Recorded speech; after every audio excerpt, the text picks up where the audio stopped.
Good morning, everyone. How are you today? Welcome in.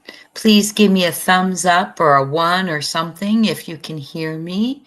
Today is Thursday, the 6th day of March, 2025. So good to see all of you. Does anyone have big plans for today? Anything going on in your lives? Hello, Audrey's Journey. Thank you for letting me know you can hear me, everyone. Hi, Holly S. Thank you for being here. Mary Harris, Patricia Prater. Hi, Little Red. Holly S. Thank you for being here to mod, both of you. Car Guy, hello. Thank you for being here to mod.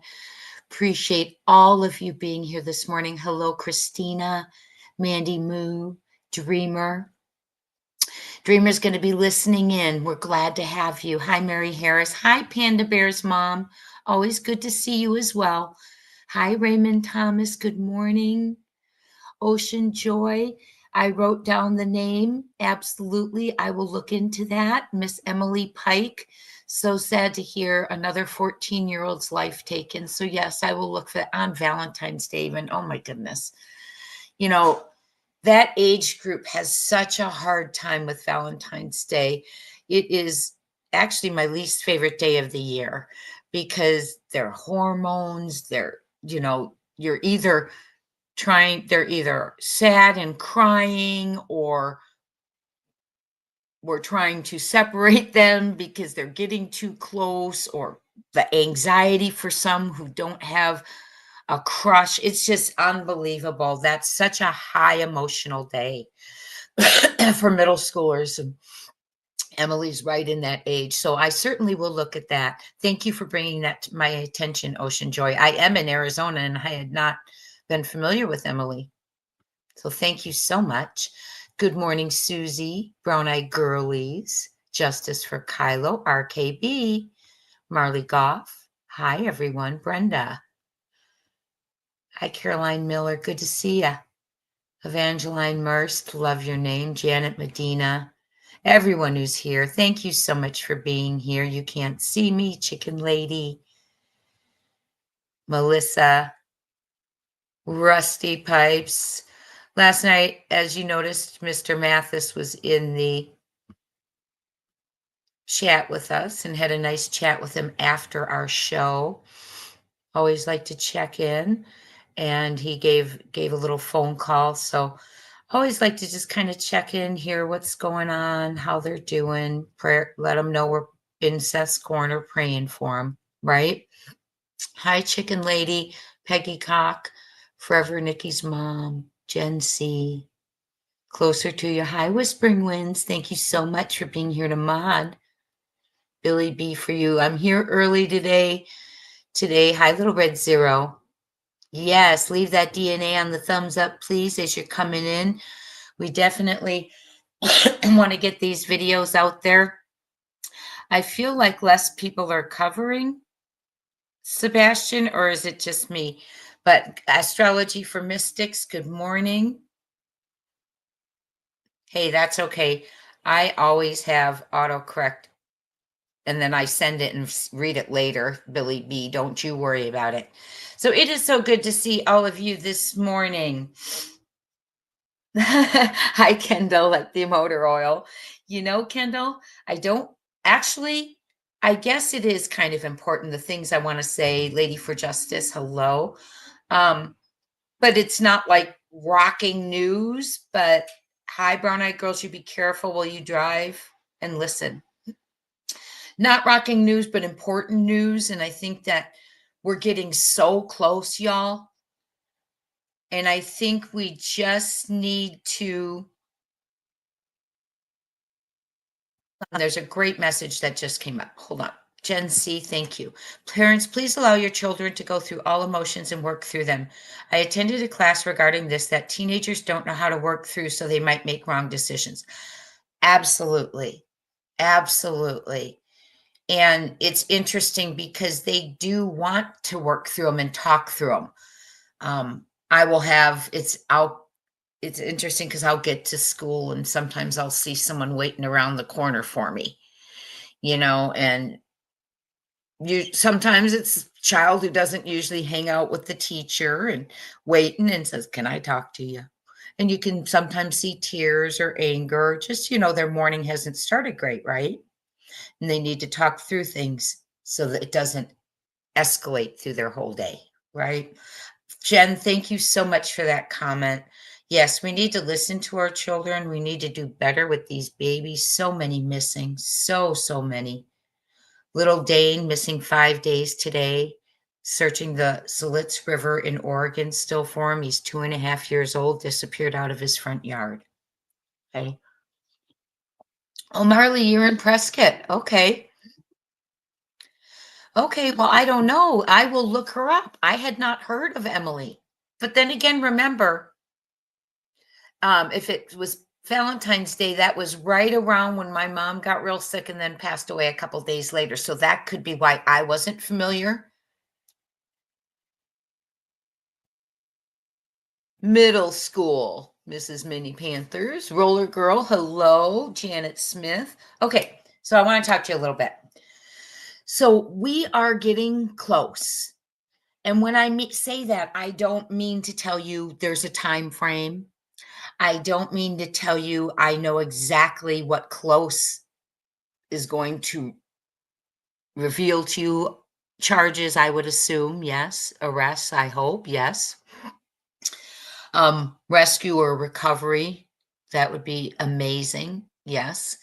But so close. And when they're doing an investigation and they have evidence and they're so close, what we can do rather than, I started thinking about it last night, what we can do is start looking and helping to look for that missing piece. And I thought of that because I was watching Mob Crew. Great job. And he had found, and we're going to watch him a little bit of his clip. He did a real nice shout out to our channel. Hi, Star Lambert. And he's wonderful. He does the overlays. He's just done a great job with the flashlights, the vehicles. And now he has discovered in the footage, that a motion light is activated and activated and detected, which again confirms movement, right?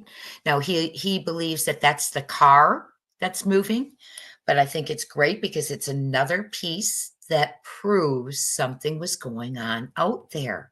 Hi, Sped Teacher. It's so good to see you. Oh, thank you so much for your donation. Thank you for all you do, Sebastian Strong. Amen. Thank you, everyone, for supporting Sebastian. Justice will prevail. You betcha. Thank you so much. You're very sweet. Appreciate it. So, and we are Sebastian's army. We're not giving up. And I'm telling you, we're close. We're close. So the best thing we can do is put our eyes on everything, go back, go through it, right? And see what that missing piece is. What maybe something we come up with is that piece. We know some pieces now, so we're going to work through it. Because we don't know if what they have is circumstantial evidence or physical evidence or a combination of both. I know a little bit. I know things that I cannot allude to right now, that I cannot say. I won't say, but what I will say is we can help identify things that are important, okay? Or look for things that haven't been identified yet. For instance, Mob Crew doing such a great job identifying a motion light being activated right at the time of the sedan being there and the flashlights. Hello, Penny Monroe. Hello. Are we there yet? Are we there yet? Yeah, seriously, I hear you. You can't see me. So, circumstantial, and they have a lot of evidence. They have a lot of evidence, I'm telling you. But what we don't know is what specifically is there evidence, okay? Now we know things that have been leaked out to us and told to us and shared to us. We've sat on them for a year, and now we've started to release some of the things that we know. And but is it circumstantial? Circumstantial meaning basically if it goes to a jury, the jury's going to be listening to facts, right? About whoever it is that they are charging. They'd be listening to facts and information and have to draw kind of like a conclusion or an inference of guilt. Okay. And then physical evidence, they have something tangible that you can see that physically connects the defendant to the crime. They're trying to prove it physically connects the defendant to the crime. And as you can tell, we've talked about having our jury duty for this case. And so this is kind of a prep for it right now, because we are going to be doing it, because I want us to look at, if we were the jury, would we convict with what we know right now? That's really important, because we know we want a conviction. Whomever is responsible, we all have our opinions. Please, thank you. I appreciate all of you, by the way, for how you do not put names, full names in the chat. Thank you so much for the initials. Janet Gronwald, it's 4 p.m. in South Africa. God bless you all. Be safe. All keep on praying. Sebastian will be found. Janet, it always amazes me that South Africa, Australia, Ireland, England, you are all praying and watching for Sebastian. Thank you so, so much. So we're gonna do the jury thing. So we're preparing for that a little bit right now. Okay. So when we do the jury thing, we're going to come in with as non-biased as we can, and we're going to present and listen and see. And maybe we'll say, no, there isn't enough in that. We don't want them.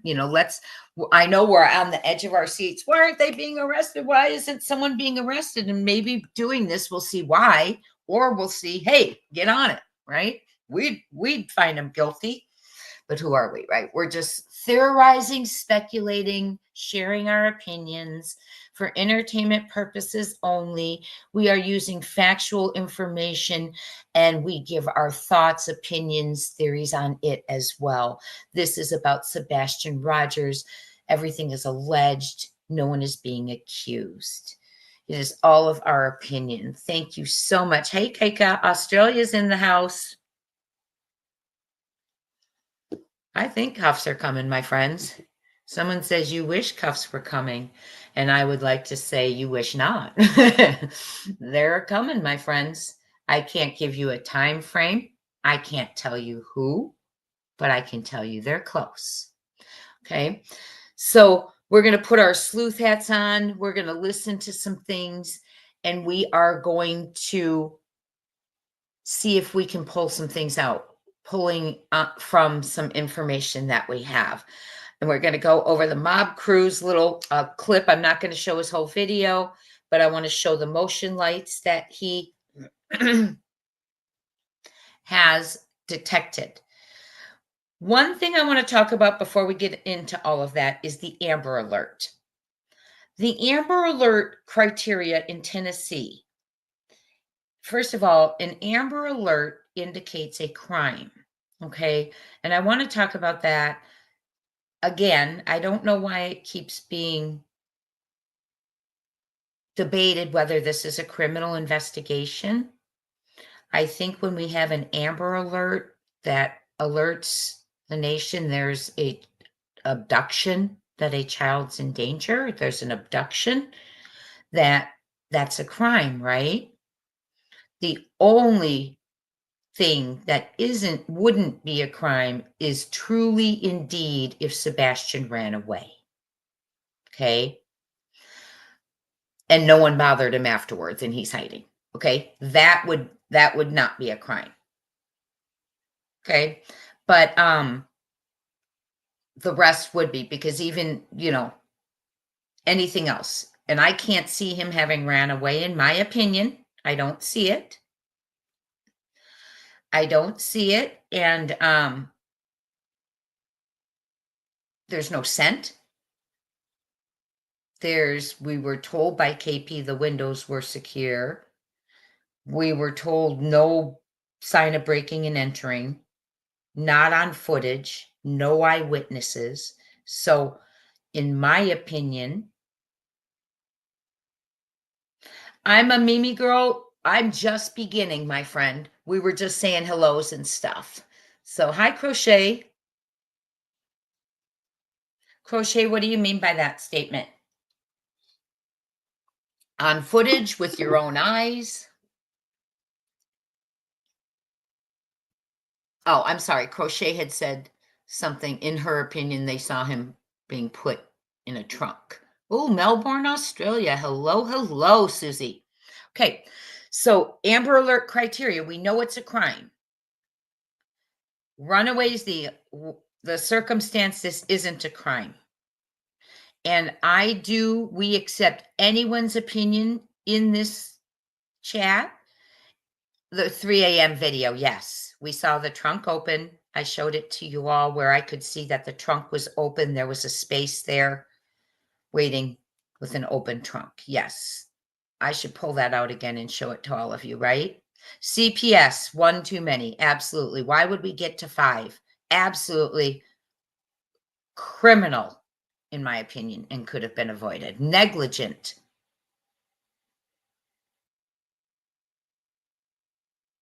Caroline Miller says in Sebastian's case, I strongly think Katie, her opinion, now she's thinking, arranged for the removal of Sebastian from the home to prevent Seth from parenting strongly. And that makes me really sad that a child, you dislike someone so much, the parent so much, you do something like this to a child. Okay. Amber Alert criteria. The reason we're discussing it is because of the vehicle, because I shared with you that they knew within the first 48, 72 hours, 24 to 72 hours, that a vehicle had pulled up, that it was a dark sedan, 4-door, or dark sedan. They knew the make and the model. Okay. And my question to you is, hold that information while I tell you the Amber Alert criteria. Okay. For Tennessee. Tennessee does, in my opinion, a lot of things wrong regarding their children and the safety. But they did right when they wrote their TBI criteria, because many states have so much criteria, as we were looking at last night, like Oregon's. Every single one of these needs to be, able to be fulfilled with no exception in order to sound the alert. Well, imagine, there's a child's life. So I really think for those of us who want to make a difference, we should be finding a way to work on that. Hey, Shay Safe Place, welcome in. I'm glad you caught a live too. I'm usually not on here this early. So, so Amber Alert criteria in Tennessee, they did it right. They used the word and it's very important because they say child description, vehicle, or I'm sorry, they use the word or, vehicle description, or abductor description. That or is life-saving, in my opinion. And we really, in my opinion, need to work to get that in a lot of states. Look at your state's criteria. Does it really make it? I mean, look at the comprehensive criteria after you listen to this one. So Tennessee, it's the child must be 17 or under. Yes, Sebastian is. They believe he's in imminent danger of death or bodily injury. They have a description of the child, abductor, or vehicle. Okay. And a request from another state for activation. They have submitted a direct connection to Tennessee and conveyed it to TVI at the time of the request. So let's go back to the description of the child, abductor, or vehicle. So we know that or in there allows that Amber Alert to be sounded for these children, because you usually have a description of a child that's missing. So that or allows that to go off, right? to be issued. Child description, abductor description, or vehicle description. That or. So as long as you have that child's description, he's under 17, and you believe he's in danger of death or bodily harm, they can set off that Amber Alert in Tennessee. And I think that's very valuable, and I like the way that is. Okay, so look up your state. See, is it saying and, or is there an or in there in places? Okay, is there an or in there in places? Yes, Seth does have custody of Sebastian as well. So why, if vehicle description is one of the indicators, and we know in so many Amber Alerts, we see them say, give us a vehicle and ask the public to help look for that vehicle, correct? Well, why not in this case? They had make, they had model very early on. Why was that not on the description from the beginning of the Amber Alert or added to it the next day? No, Shay, the people were saying Seth earlier, Seth had no custody. He does have some custody. Katie has majority custody, but he has custody of his child too.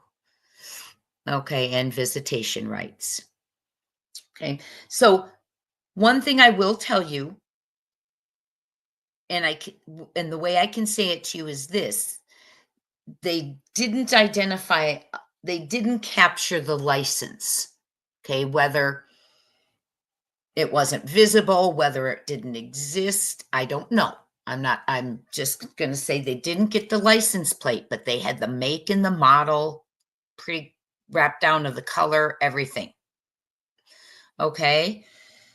I agree, Shay, safe place. I think he has a lot of things that he's civil. I think he'll have a lot of civil charges that he can file. Filing for full custody would be wonderful. I agree. There's so many things that Seth is, let's pray for Seth. It's been a long year for everyone involved, and he's lived every moment of it twice, as all of us have seen. Poor guy. Okay, so why not the vehicle description? They had it, whether they had it on the 27th at 3-something when they sounded the Amber Alert, or the next day. Why didn't they add it? Why didn't they have the public looking for it? Okay, my opinion, please form your own, is it wasn't a stranger. Obviously, we know that it allegedly know from our information, our sources, things that have been said and told, that it wasn't a stranger. But that car, they knew it wasn't a stranger, correct? However, so that's why they didn't have the public looking for the vehicle. However, this is all my opinion. Then I wonder, okay, well, if Sebastian allegedly was put in that vehicle, why not give that description so the public can find the vehicle and lead you to Sebastian? And I'm asking you all why. Let's think about that. Okay. Maybe they didn't release the description of the vehicle, right? Because they knew it wasn't a stranger, knew the owner, whatever, saw the owner. We don't know. Okay. We're speculating, remember. But why didn't they release it to the public? If Sebastian was put in that car, why didn't they release it to the public to help locate that vehicle that had Sebastian?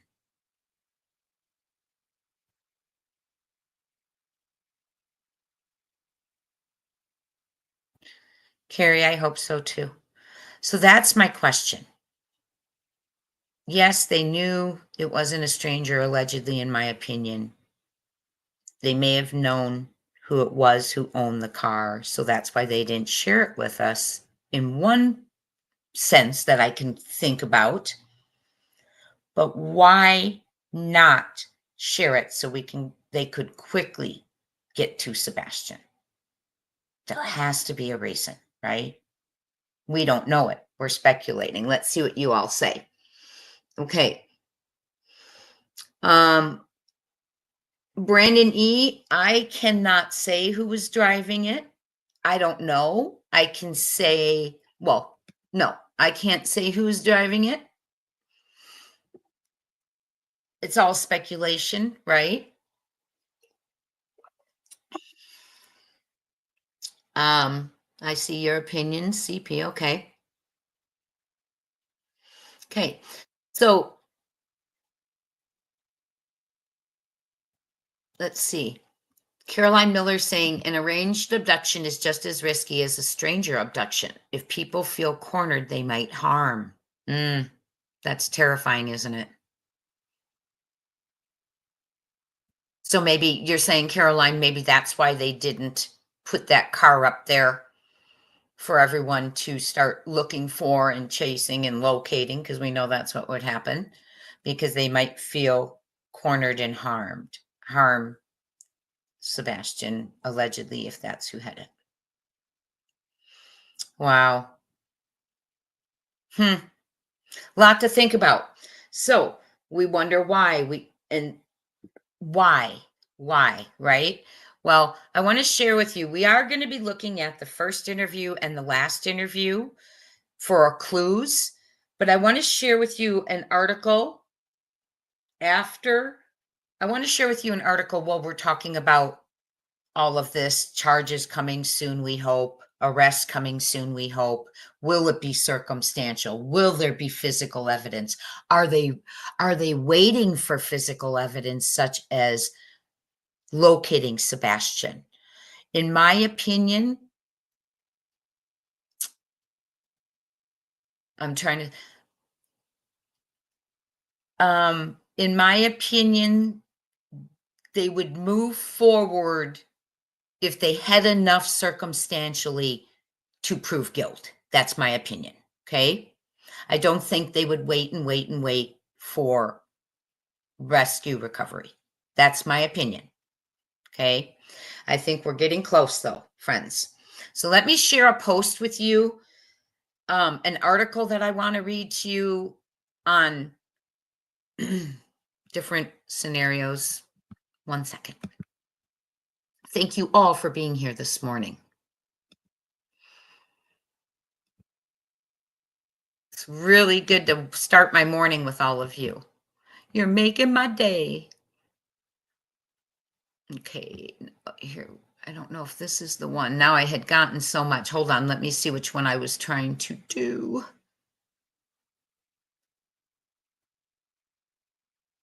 Oh, here it is. Investigating a circumstantial criminal case.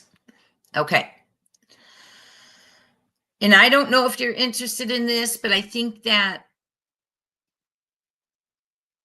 we as a whole could understand, like, if it's not physical, if it ends up being circumstantial, which to us, I could allude right now or infer possibly that's what we're looking at, because we have not located Sebastian. That's why we're going over circumstantial right now. Okay. We don't know what physical evidence. Okay. I mean, we can allude based on the things we've been told, but right now I want to go with circumstantial just based on the fact that we have not located Sebastian. Okay. And I'm going to remove this amazing comment. Thank you so much. I'll remove my banner. Thank you so much. And we're just going to read a little bit about this, and I'll kind of jump around. It's interesting.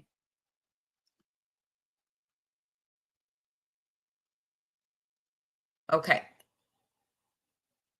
Circumstantial cases are often too quickly stigmatized as being too difficult to prove in court, but there are some ways you can build a very strong circumstantial case. Let me enlarge this for y'all.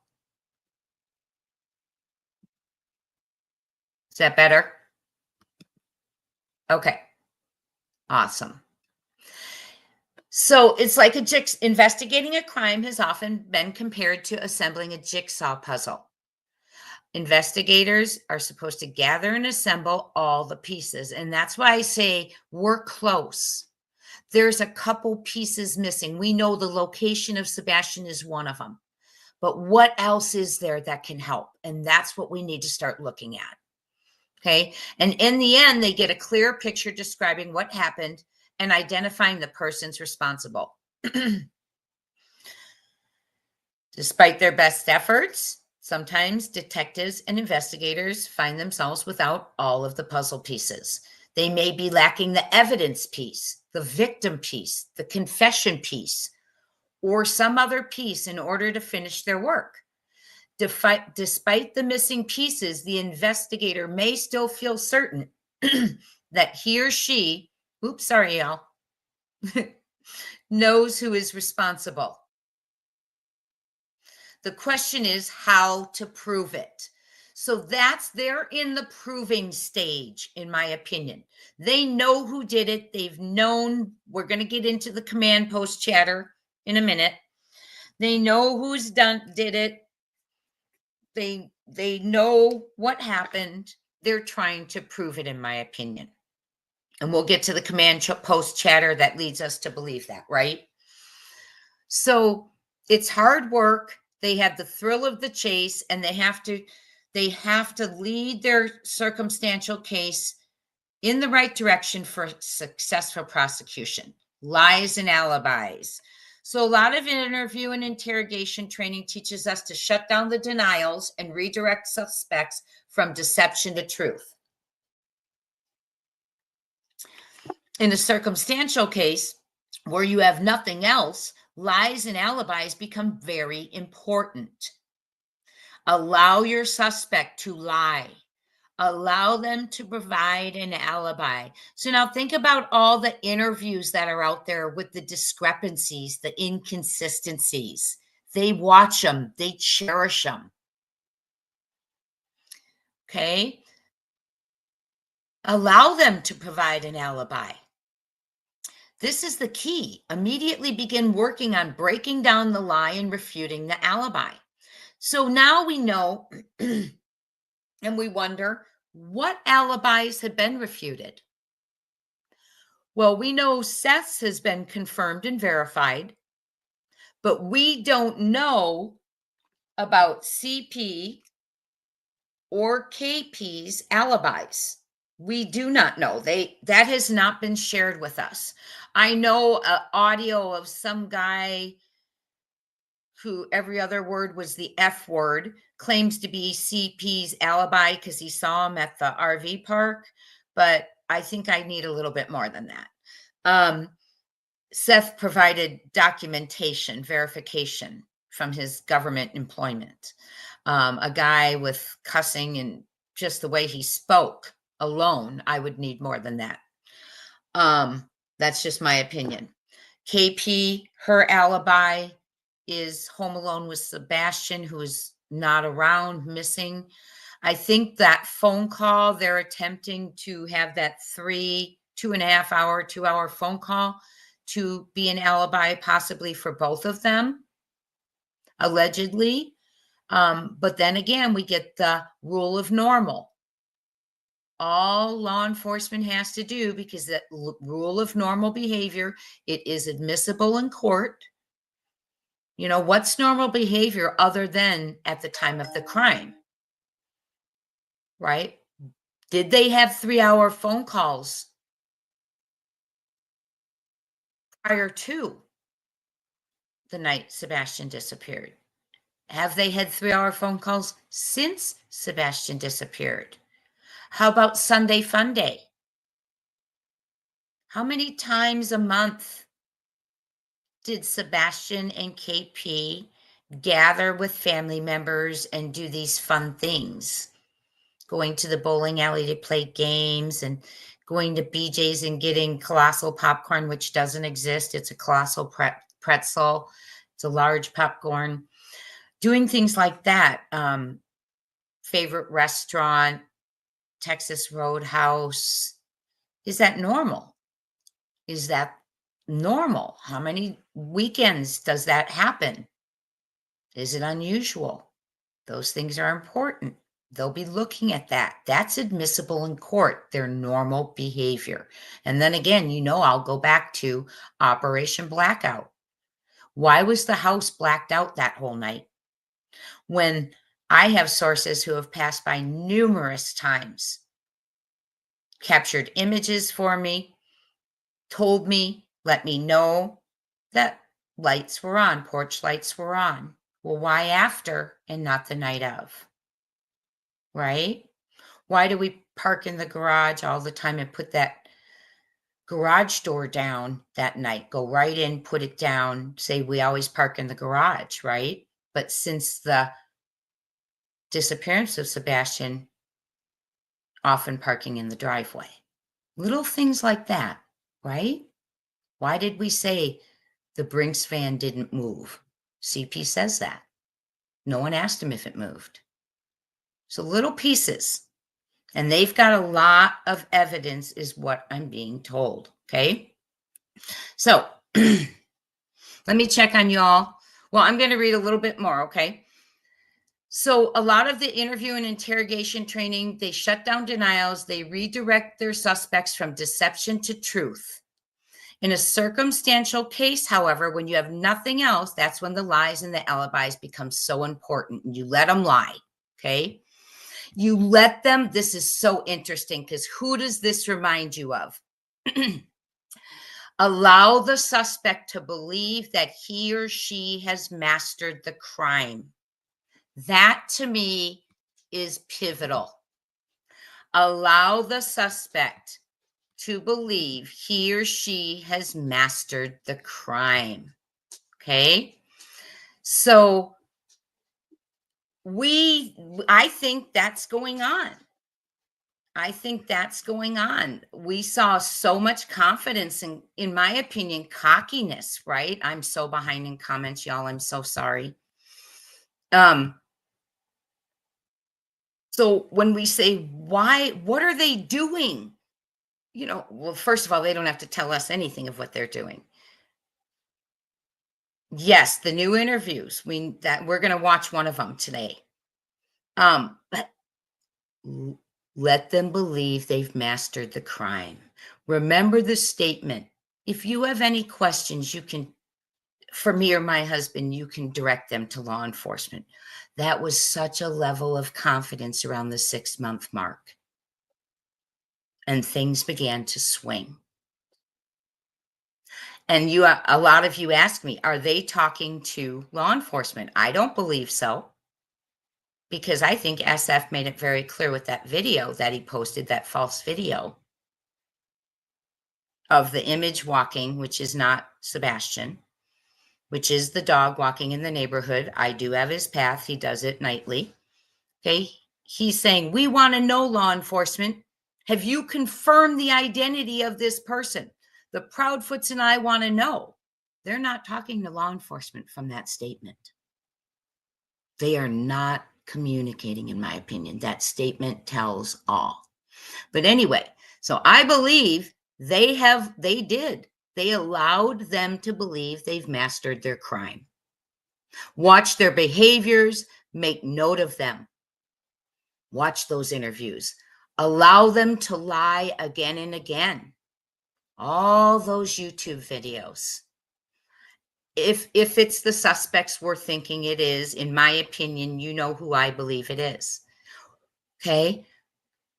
As long as the suspects are willing to talk to you, and I'm going to stop there for a second, use this to your advantage. Now, they have not been talking from, we can tell from SF, they are not communicating. Okay.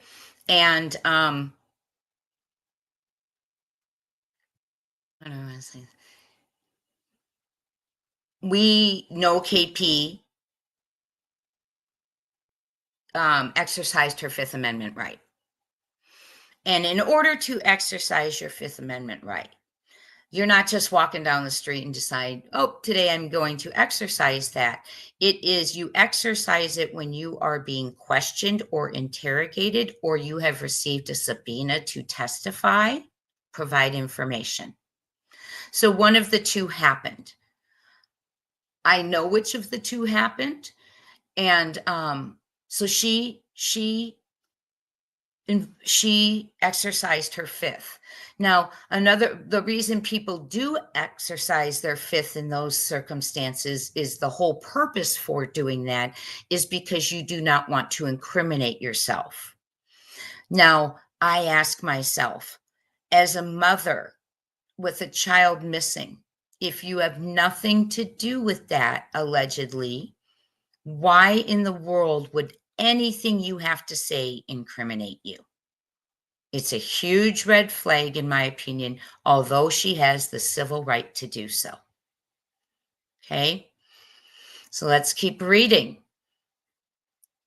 Hi, Mona Smoke. Haven't seen you in a while. Good to see you. April from Illinois, Forever Nikki's mom, everyone who's come into the house, thank you.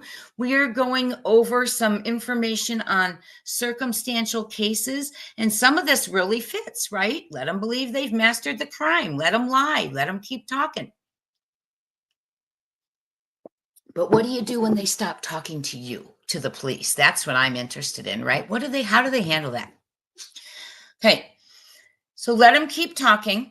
As long as the suspect's willing to talk to you, use it to your advantage. Interview the suspect a second or third time or more. Now, in my opinion, I do not believe this has happened. When I'm thinking suspect, they have not told us who their suspects are, right?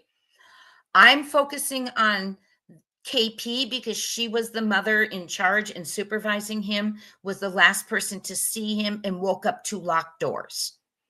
Inconsistent interviews, timeline sliding. As a mother, I can remember the very last thing my child was wearing when I saw him, our conversation, and he's still with me. So it wasn't like this, pivotal thing that I have to remember. I just do. So I don't believe they were interviewed a second or a third time.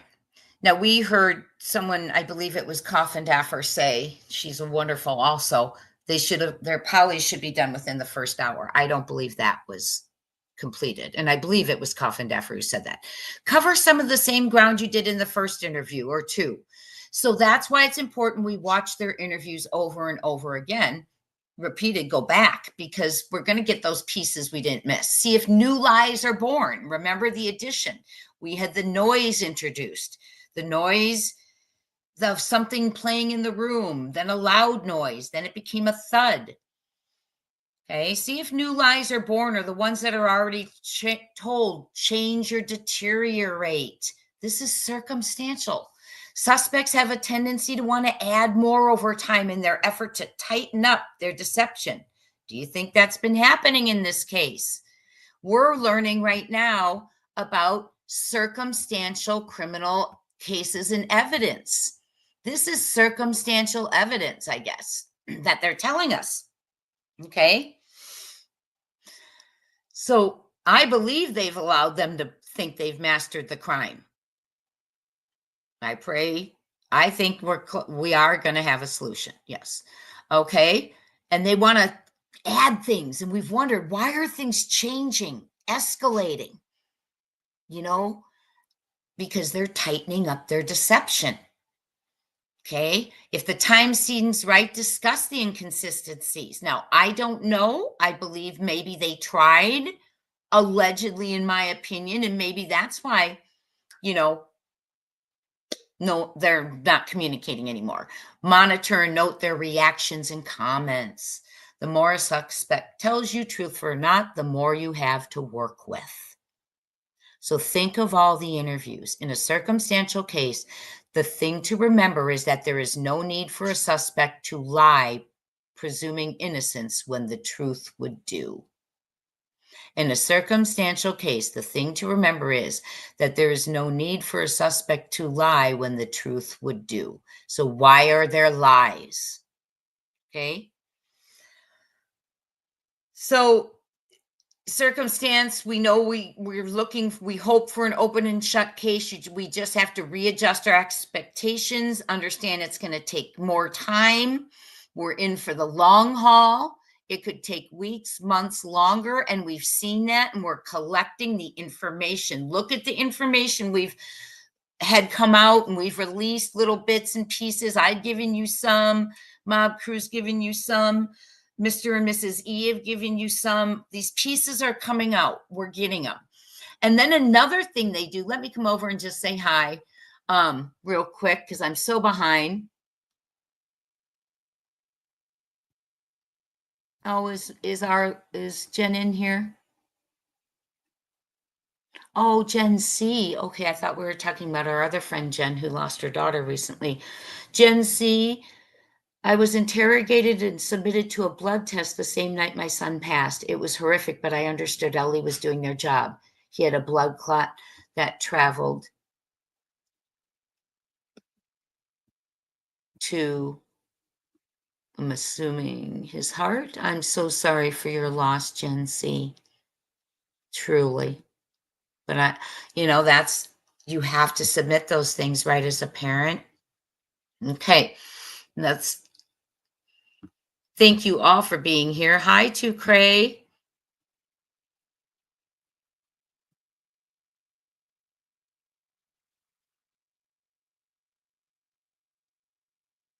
Reading some.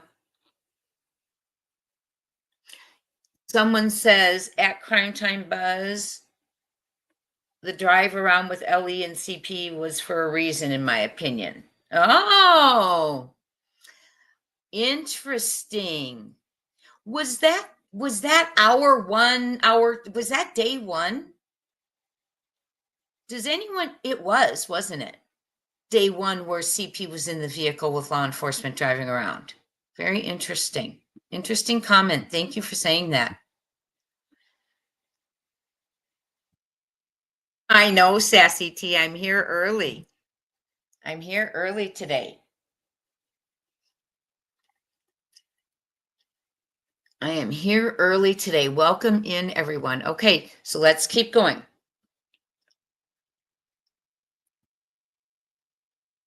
Where were we at? We're reading this article. Then I'm going to get to the command post chatter, Mob Crew's motion lights. We're going to watch the first video, or not the first video. We're going to watch Nancy Grace because there's information I think we can pull from there. And then the latest, because remember, we're looking for one, it could be one piece because we're close. We're very, very close. They're very, very close. It's that one piece. So we're looking at, all we know is the physical evidence they do not have is Sebastian. So logically, we're right now looking at what about a circumstantial case? So that's why we're doing this today. We know they don't have the physical evidence of Sebastian. So we're looking at what if it ends up just being circumstantial? So we're reading about the different possibilities. We're preparing for our little jury duty coming up on this case. It's going to be fun. And we are going through the possibilities. And they said, let them master their crime. Well, I think law enforcement has let them think they mastered their crime. Let them talk and talk and talk. I think they have allowed them to do that and watched interview after interview with different sliding information inconsistencies.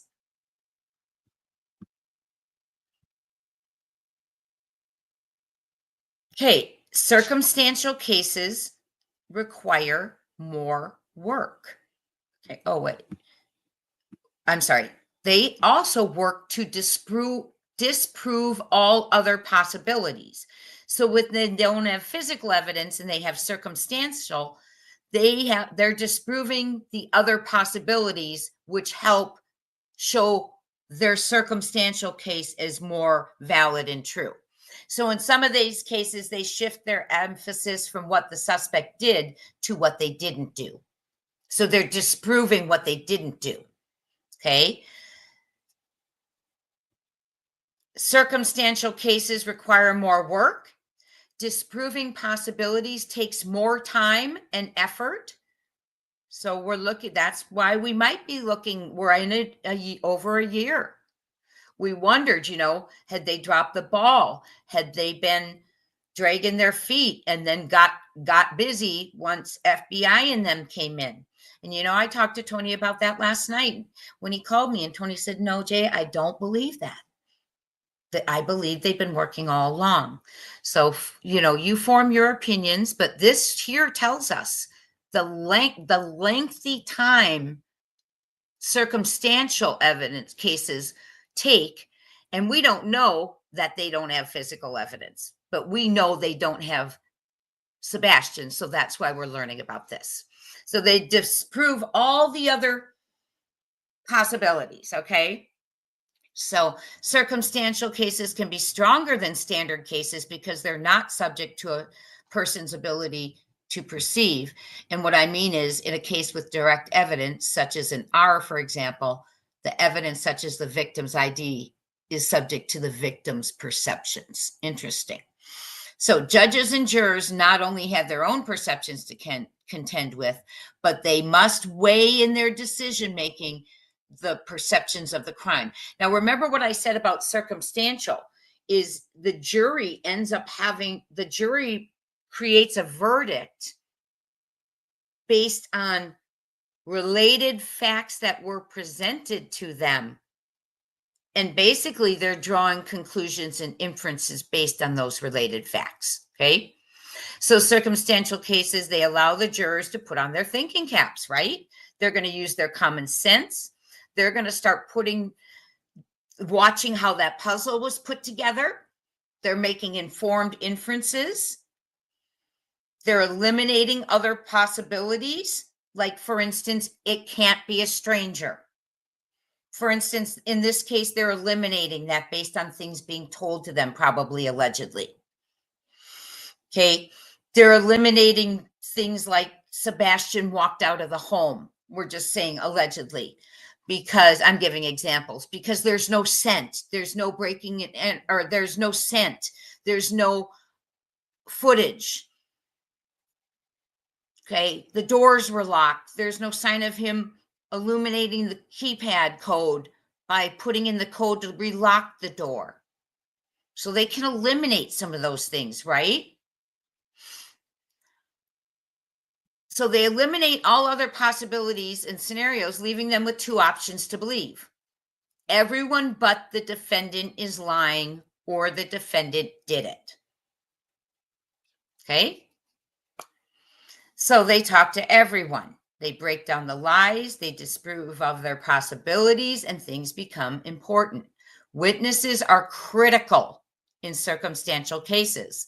So we ask ourselves, do they have witness testimony and eyewitnesses in this case?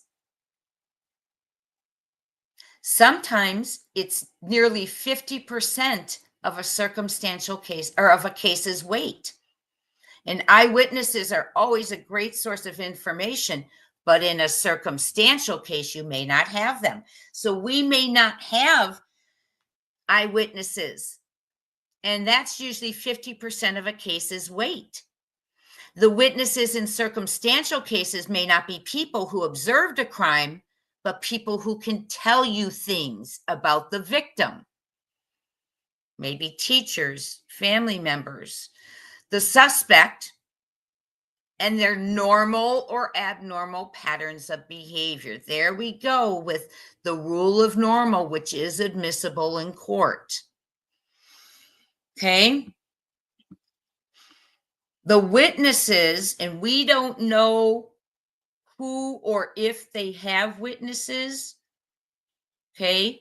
We know they, in the command center, were talking and seeing and watching footage, and we're going to get to that next. Okay.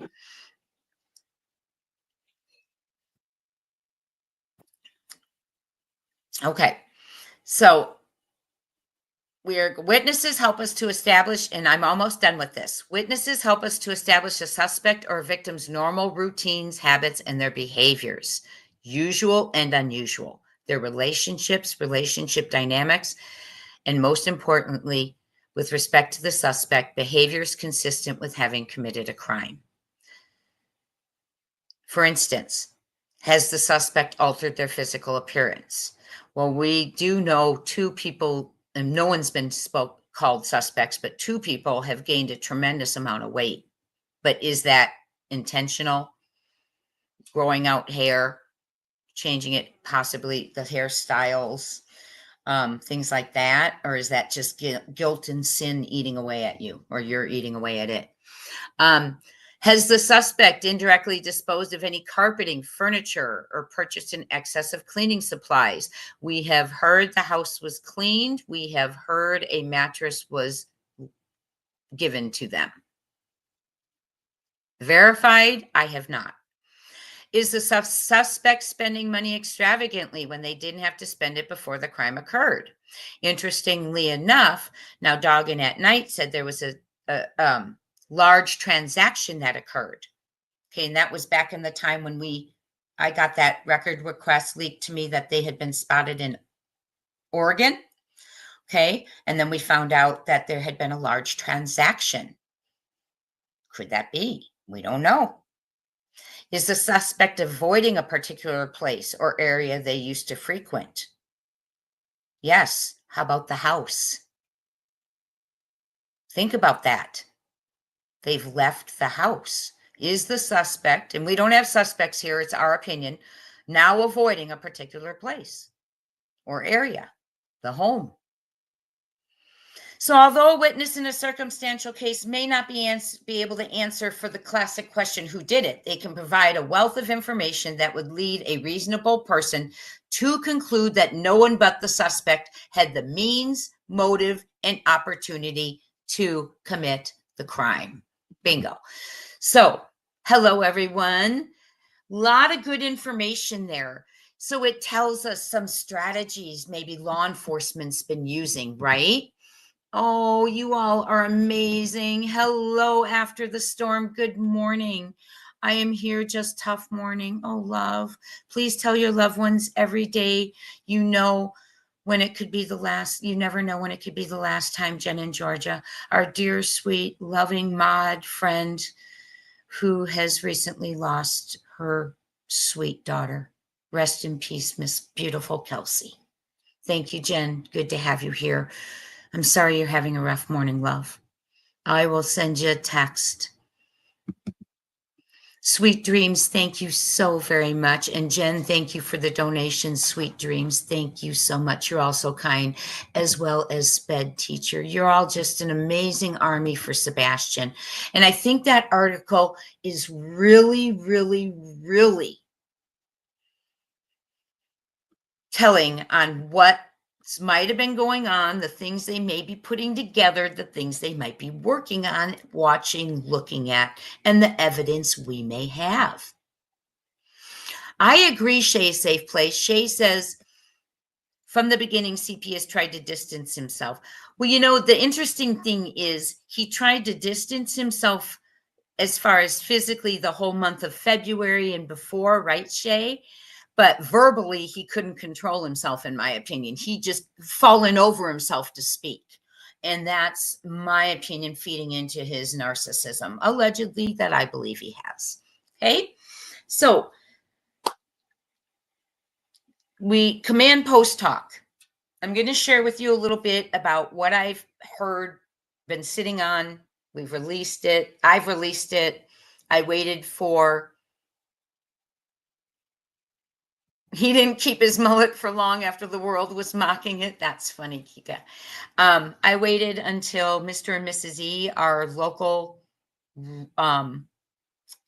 couple, family, actually, because Auntie E's in there. They released that they're local. They have inside connections right there. I trust them. I respect them. And they released that they, believe that local law enforcement, political people, elected officials, however they put it, had shared with them that they knew what happened, and they knew who was responsible. And that's when I started giving you my little nuggets, because I felt like it was okay to give you the pieces that I've given you. So, like I said, we're getting closer. We're going to start looking for those pieces, that piece that might be missing. Mob crew found a motion light that's activated, which proves again there's movement going on out there that night. And we're going to look at that too. Okay. But command post chatter first. What we know from command post chatter is there were many volunteers around, neighbors around, dog handlers, search and rescue, commissioners, detectives, off-duty police, okay, Sumner County, of course, and day 3, the DA. Many have asked, and I'll tell you, a DA is, you say, why was the DA there, Jay? Well, he wasn't there day 1. I think Jen Coffendaffer said he was there day 3. Day 3, when you bring in the DA, you're bringing in a DA because you believe you are going to take this to trial and there's going to be a prosecution. Okay, they are going to be prosecuting. Therefore, that's the DA's task. So you bring the DA in. That's why that is normally happening. Now, can I tell you exactly, that's exactly 100 why he was there day 3? No, but that's why they are normally there. So again, a crime. We don't prosecute non-crimes, right? Okay, so all these people are there. People overheard things. So I'm just going to say that. I'm protecting my sources, and I'm going to say people overheard things, multiple sources. What was said and overheard is, and we've always wondered why they didn't, well, I've said, why didn't they alarm? Why didn't they let the public know that they did not have to worry whether there was a stranger or it was one of their own, right? Well, they knew it wasn't within, and I want to say within 24 to 72 hours, because I don't have that exact, but I know the Amber Alert was sounded within, 24 hours, approximately a day and a half. So within that time frame in the command center, that people learned that it was not a stranger, that Sebastian did not walk out of the home on his own. And they knew this via footage, okay? That Sebastian did not walk out of his home on his own, that he was removed. There was a sedan that pulled up into the neighborhood, and that it was not a stranger who removed him from the home.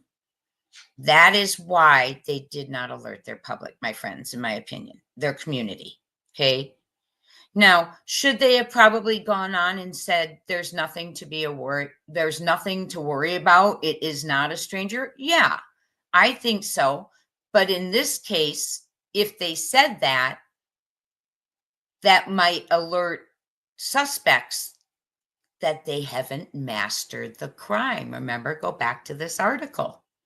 Okay, so there's a lot of strategies that they hadn't mastered that crime. They didn't want them to think that, probably, right?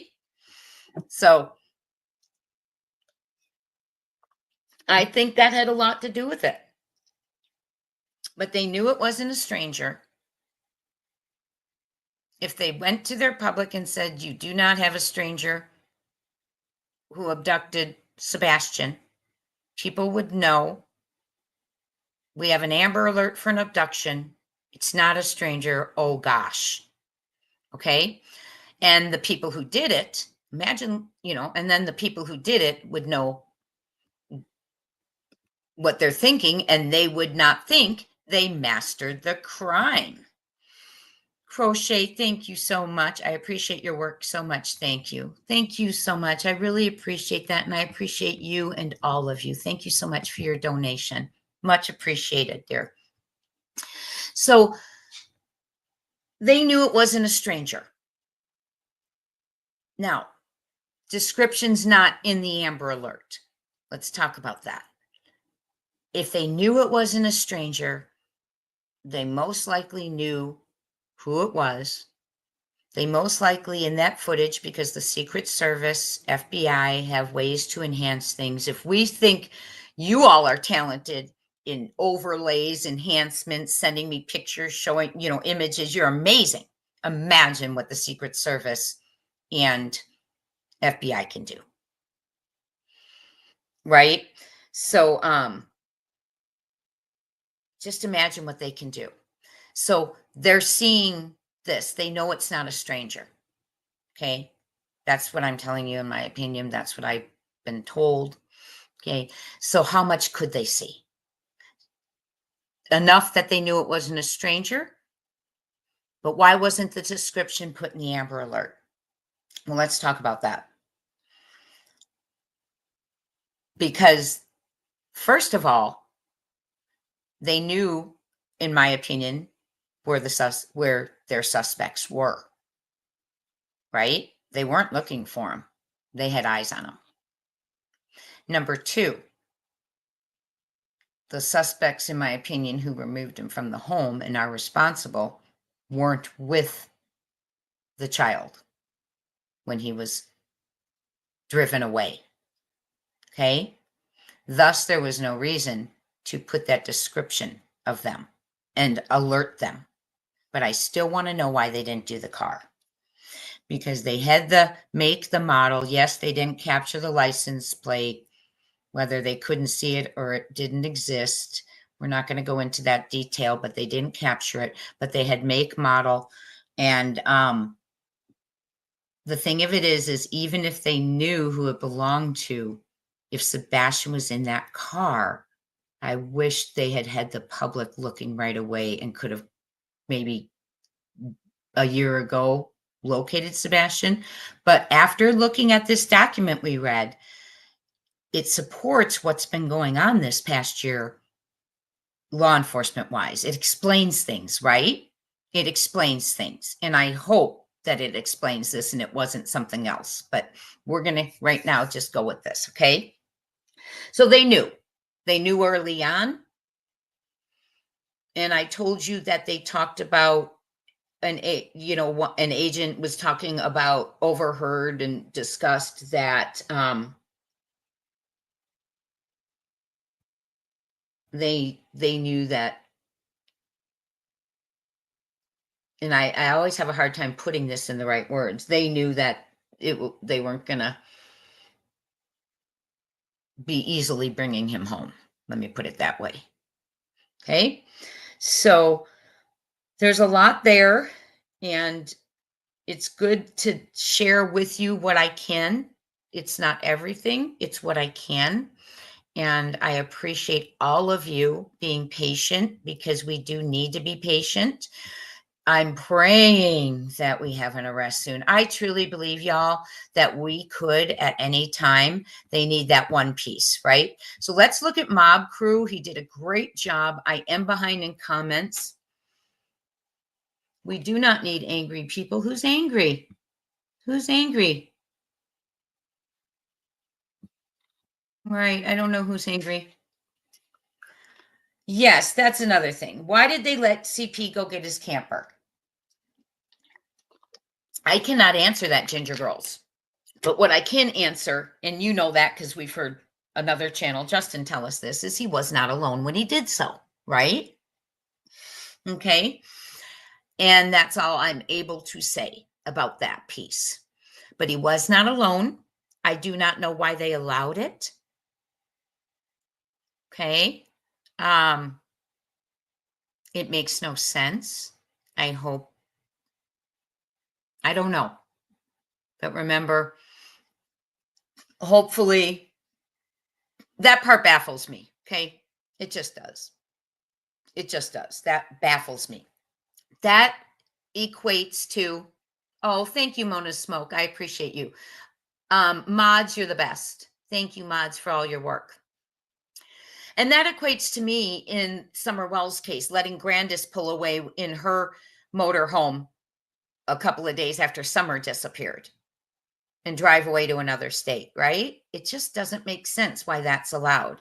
But I would hope that they tracked him, followed them, is what I'm saying. Okay, maybe they were watching him and we don't know. I mean, if you've got, well, he went what day did he say? He went, was it? That's not, yes, Shay's safe place. Maybe he was secretly watched. I agree.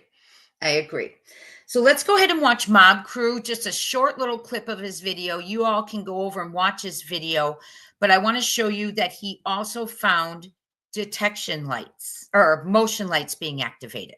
One moment, bear with me, and I will be putting it on mute. 3 maybe. Okay, thank you.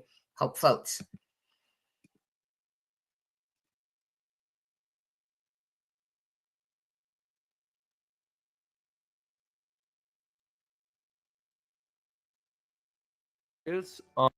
It is 2025 now. If you're not wearing glasses. Hold on, y'all. Okay, let's see where we're at here. Do you have it? Okay, good. I'm going to go ahead and mute myself, hide our comments. So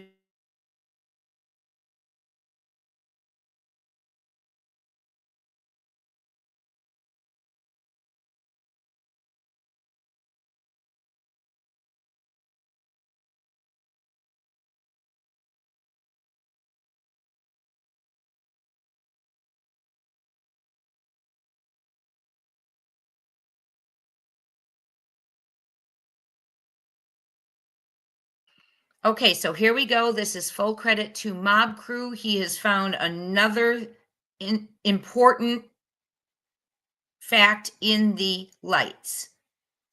Hang tight. Here we go.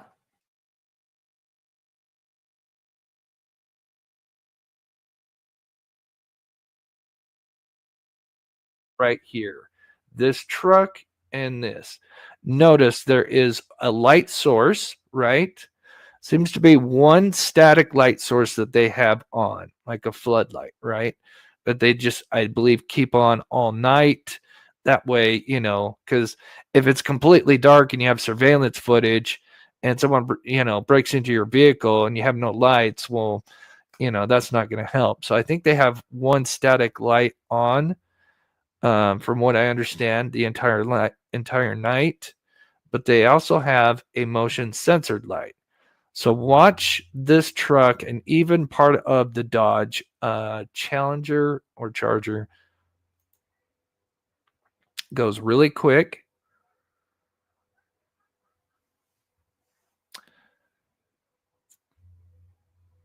You guys see that?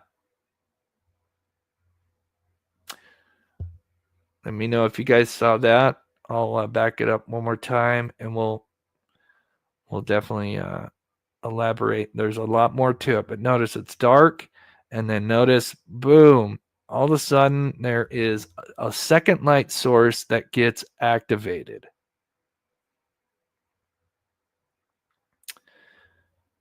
So clearly there is movement that is causing this motion light to be activated.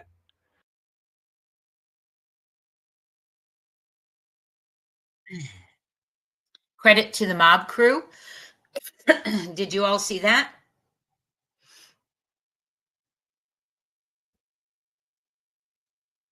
Okay, so interesting, right? So motion detector activated, meaning movement set it off. So it proves there was movement out there. Not only the sedan pulling up, not only the flashlights, and now yet another piece proving there was some movement out there. Was it the car? Mob Crew believes it was the car turning onto Stafford or backing away. I'm not sure what he said. Watch his video. He's really analytical. He's great with lining things up and figuring the lights, the overlays. But another piece that proves there was something out there moving, right? Becky said, in my opinion, they got the plate on the car. Okay, Becky, thank you for sharing that. That's different than what I was told, but hey, I hope so, right? I hope I'm wrong. I hope my source is incorrect. Movement, right? And another thing is,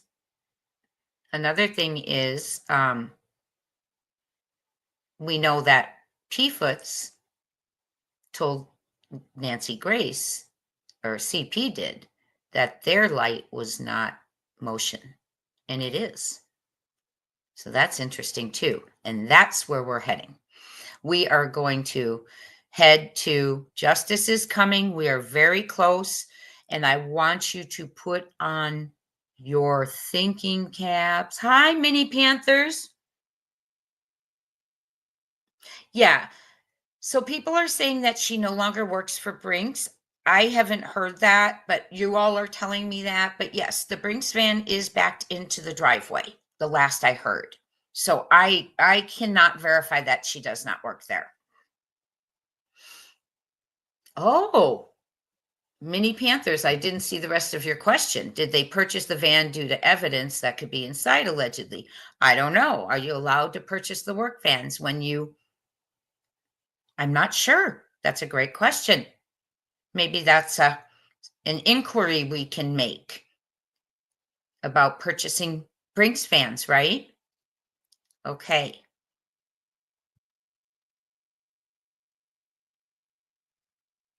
Yes, allegedly, one of Chris's bosses actually said, posting on Facebook, he made Chris leave the job around 11 a.m. Monday because his behavior was erratic and a little danger on the job. Allegedly, yes. Okay. And I think when this whole thing went down, because I do believe it's premeditated, when this whole thing went down, I truly believe that the people involved thought their alibis were for 6 o'clock a.m. Okay. Around 5 o'clock a.m., 6 o'clock a.m. Maybe midnight to 6, right? But that's not true. Alibis need to go all the way back from the moment Sebastian left the Texas Roadhouse, 6:24 p.m. on the 25th of February, in my opinion, to 6:33 a.m. And remember, they were looking for footage, asking neighbors. They even wanted footage the day before, 24 hours before Sebastian went missing. And there's a reason for that. What were they looking for? Because if Sebastian ran away, there wouldn't be anything 24 hours before, right? Gotta look between the lines. So without further ado, we are going to watch Nancy Grace's... Yes, Sandy, we do need to do that. Make a list in the Excel sheet of all the circumstantial evidence, you mean, based on that document, Sassy? Hi, Sorta Morta. Elza W, hello. Yeah, okay, he lied about... Okay, Elza W says CP lied about having to move the RV off the construction site. They don't allow them on the site. I thought he said he had to move it from the RV park, which was interesting to me anyway, because he had said he paid, a month or so in advance. And if you called an RV park and you've been staying there for a while and they know you and you say, oh my goodness, my stepson's moving, here's my credit card, I'll pay it up, or I'm going to come get it in a few days. I'm sure they'd be willing to work with you. They wouldn't demand you leave a search for your missing stepchild to go pick up an RV. That just doesn't make sense to me. It really doesn't. So without further ado, we are going to look at the Nancy Grace interview.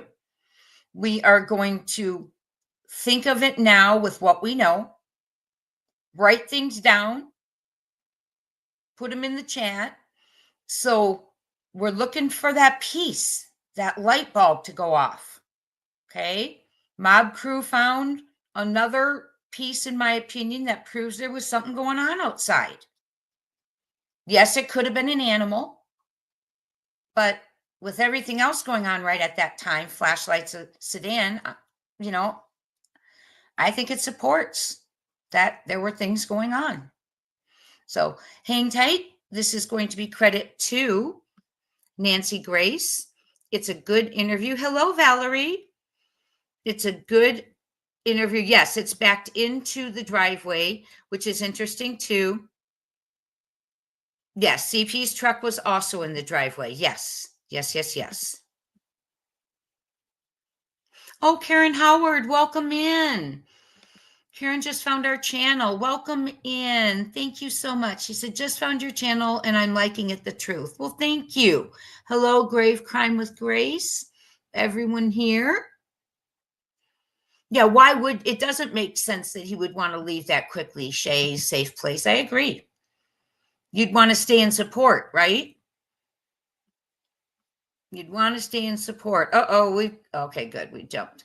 Okay, so I'm going to mute. I'm going to set it up. Hey, dreaming of blue skies and sandy beaches. Thank you for being here and modding. Good to see you. Been a bit. Happy you're here.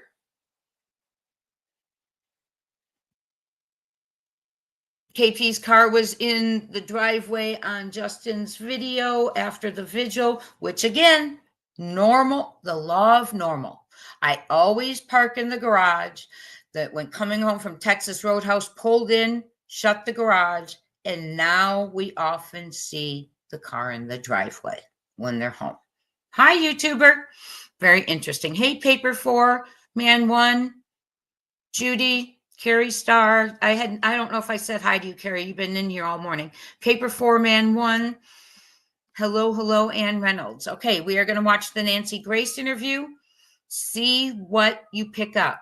Is there a nugget? Is there a piece to the puzzle?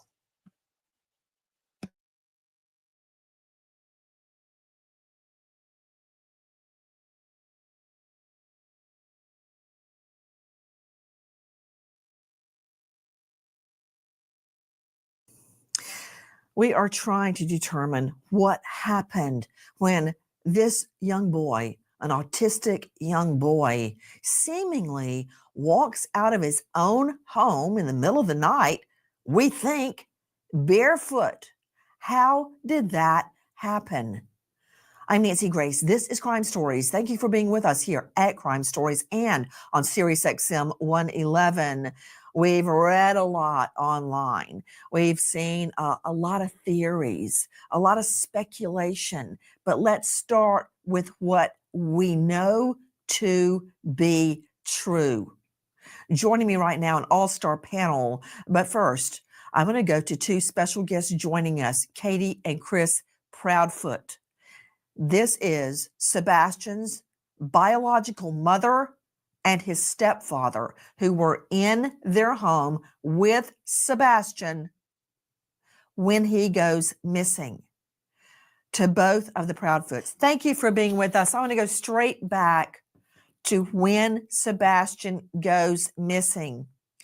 Miss Proudfoot, I understand that the day before, which would have been Sunday, if I've got the information correct, that you guys went out, you went to dinner, you went to somewhere, I believe you said BJ's, where he had a, quote, colossal popcorn.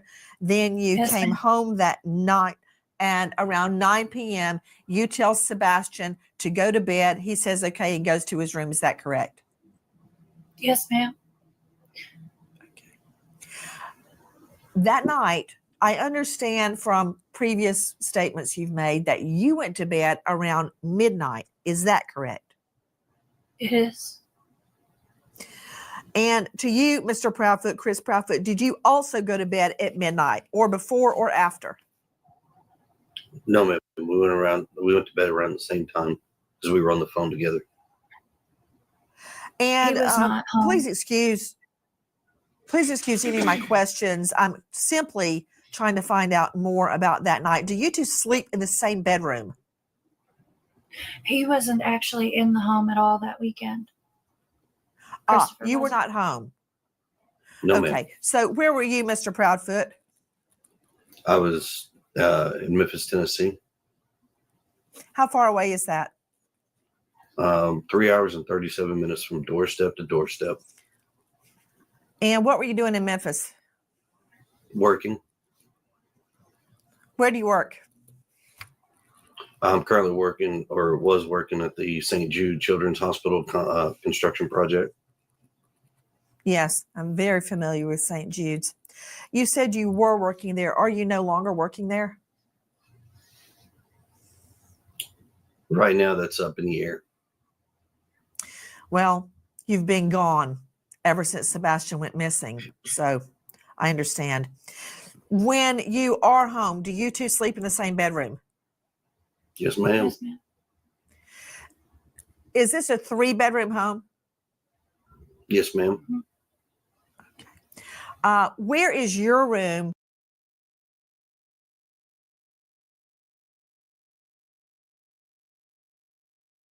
As it relates to Sebastian's room? It's on the opposite end of the house. The master bedroom's on one side, and the other 2 bedrooms are on the other side of the house. Okay, so your master bedroom is on one side of the house and Sebastian's room is on the other side of the house. Is that correct? Yes, ma'am. Okay. Now, you have a 3rd bedroom that I believe you keep for your other daughter. Is that correct? Yes, ma'am. Christopher You were wasn't. not home. No, ma'am. Okay. So where were you? You went statements you've made that you went to bed around midnight. Is that correct? It is. And to you, Mr. Proudfoot, Chris Proudfoot, did you also go to bed at midnight or before or after? No, ma'am. We went to bed around the same time because we were on the phone together. And He was not home. please excuse any of my questions. I'm simply trying to find out more about that night. Do you two sleep in the same bedroom? He wasn't actually in the home at all that weekend. Christopher You were wasn't. not home. No, ma'am. Okay. So where were you, Mr. Proudfoot? I was in Memphis, Tennessee. How far away is that? 3 hours and 37 minutes from doorstep to doorstep. And what were you doing in Memphis? Working. Where do you work? I'm currently working, or was working, at the St. Jude Children's Hospital construction project. Yes, I'm very familiar with St. Jude's. You said you were working there. Are you no longer working there? Right now, that's up in the air. Well, you've been gone ever since Sebastian went missing. So I understand. When you are home, do you two sleep in the same bedroom? Yes, ma'am. Yes, ma'am. Is this a 3-bedroom home? Yes, ma'am. Where is your room as it relates to Sebastian's room? It's on the opposite end of the house. The master bedroom's on one side, and the other 2 bedrooms are on the other side of the house. Okay, so your master bedroom is on one side of the house and Sebastian's room is on the other side of the house. Is that correct? Yes, ma'am. Okay. Now, you have a 3rd bedroom that I believe you keep for your other daughter. Is that correct? Yes, ma'am. Is that Faith? Is your other daughter named Faith? Yes, ma'am. Okay. So where is Thing I want you to listen for, and someone brought it up, and I'm glad you did. You can't see me, that there's someone else in that camper with them. And if you listen closely, you'll hear like a, a cough or a, clearing of a throat, and you watch KP and CP and it's not them. So listen carefully, look carefully. There's someone else in there, and at certain pivotal times, they clear their throat or cough slightly. Like they're trying to have them redirect or something with the narrative.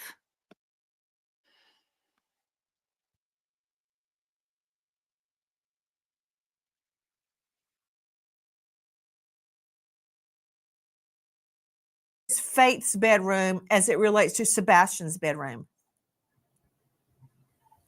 It's in the back side of the house. Sebastian's bedroom So on the it's- front side of the house. Okay. So his bedroom is away from Faith's bedroom and away from your master bedroom. Is that correct? Yes, ma'am.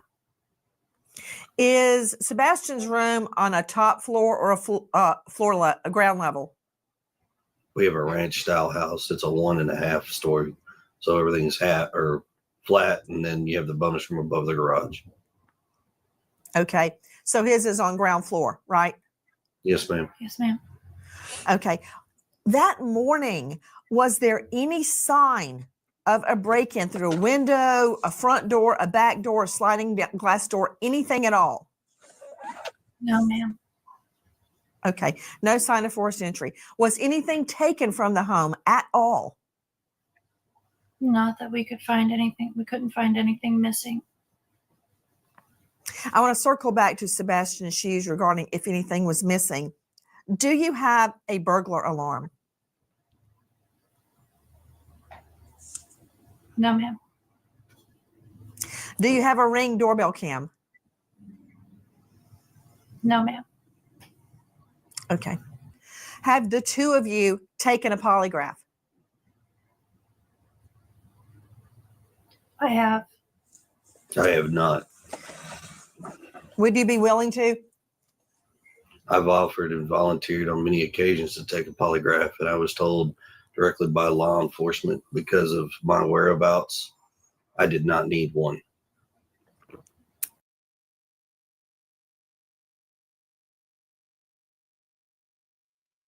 Okie dokes. That is not accurate. We saw an email that was released, shared from law enforcement that said they cannot tell anyone what they can say or do. Okay? So when we see these little nuggets of, I'm not allowed to speak about this, right? We need to look at that. We really need to look at it. Because if we have a runaway child, and if law enforcement believes it's a runaway child, are they really going to care where CP was the month of February?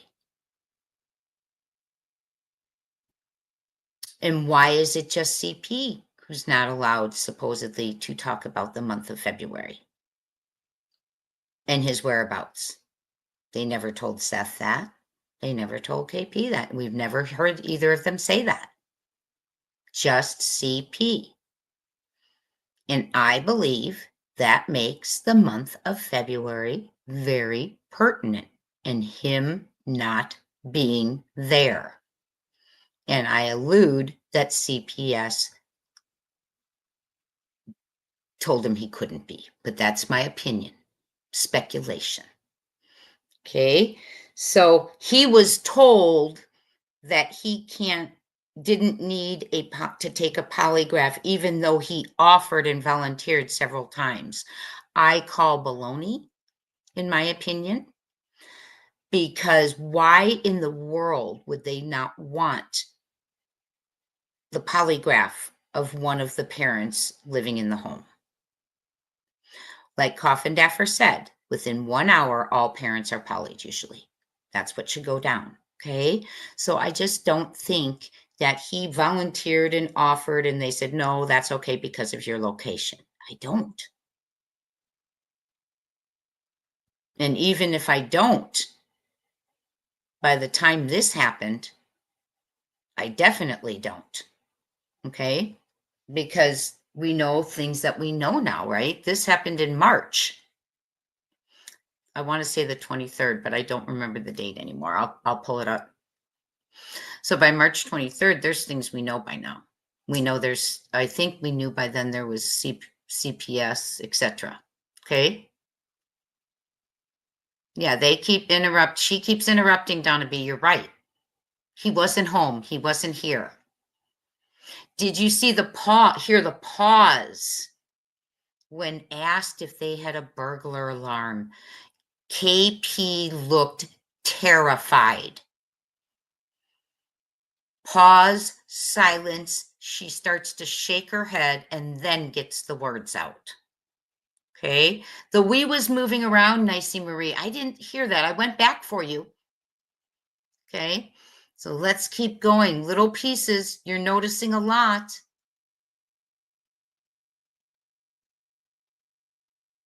You're noticing a lot. Thank you. Sebastian's army is in the house. Hit the thumbs up, please, if you would. Let's get this information out there.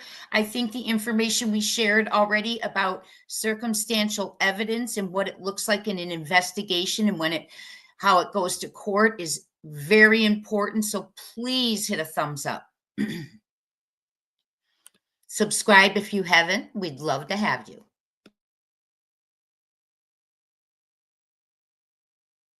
I understand. Ms. Proudfoot, did you pass your polygraph? I did. Those questions out of the way. Was Faith in the home when Sebastian went missing? No. No, ma'am. Does anyone else have a key to your home beside your immediate family? No. No, ma'am. That night, Miss Proudfoot, at midnight when you went to bed, what did you do until midnight? I had been reading a chapter that I needed to, and I had been talking to my husband on the phone.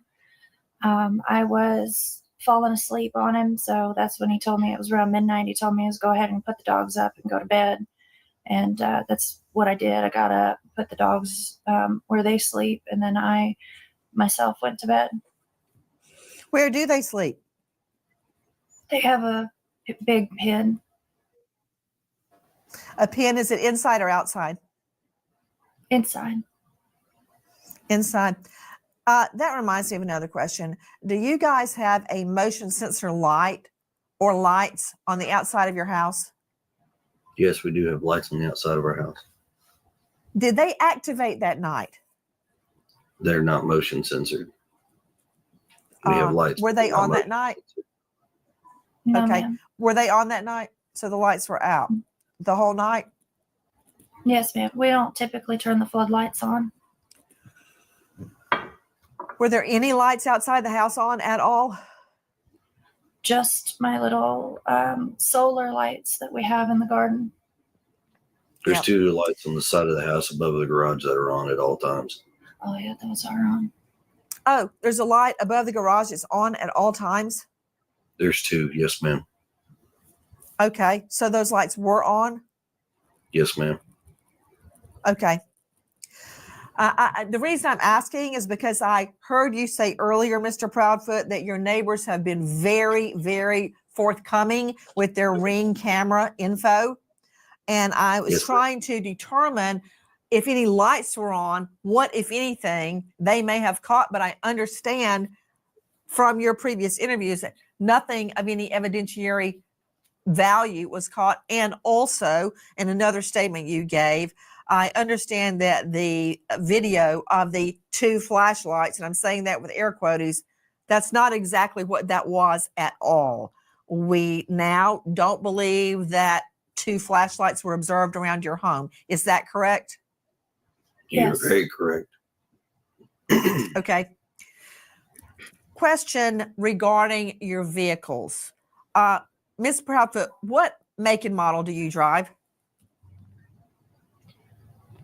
I drive a Infinity SUV. Year? 2017. And sir, what do you drive? I drive a diesel truck, Chevrolet. Year? I don't remember off the top of my head. I think it's a 2021, I think. So your Infinity SUV was parked in the garage or outside the garage that night, Ms. Proudfoot? In the garage. In the garage. And Mr. Proudfoot, your vehicle was on location in Memphis. Is that correct? Correct. Okay. So there's only one car at the home. Is that right? There was actually a work vehicle in the driveway at the time as well, but it hasn't moved. We can't give out that information because we don't have permission from her work. I don't understand that. What? About the make and model of the vehicle. I have a work van that was also parked in the driveway. Why is that? If it's out in the driveway where people can see it, why is that privileged information? We just don't have permission from her company to divulge that information. Have you asked? No, ma'am, we have not.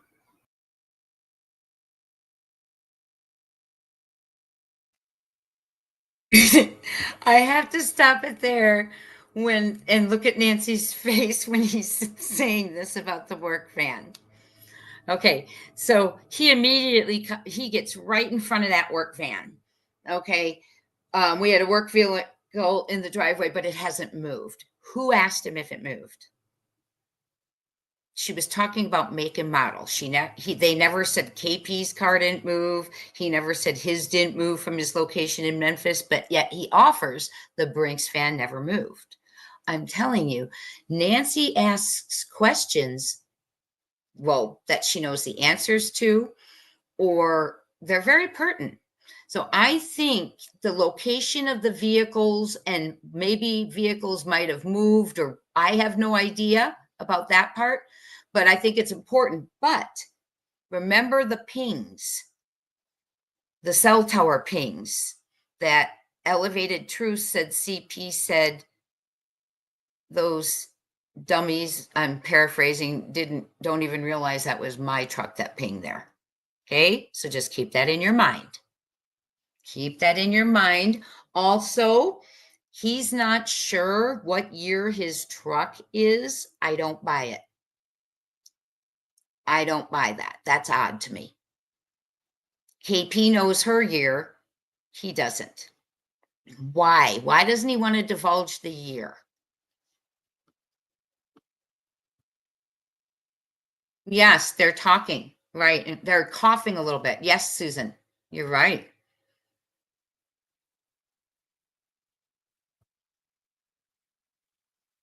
Hi, Mama Bear.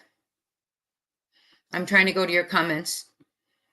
So, when she says, does only immediate family have keys? I wish she had said, who has keys? Because I wonder who immediate, does that mean it's just CP and KP? Or are we including TB, CB, and maybe Melissa? I don't know. So, and then the dogs being put up.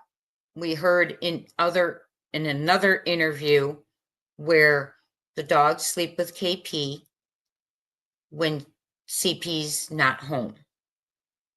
They sleep in the pen when CP is home. So why the midnight wake up and put the dogs in the pen? Remember, they're saying they both went to bed at the same time around midnight. So that's important that they're sleeping at midnight. Okay. Remember, she said, and obviously I went to sleep in one of her interviews. So remember, there were pings. I'm sure Miss Nancy Grace knows more than we do. She's great at questioning.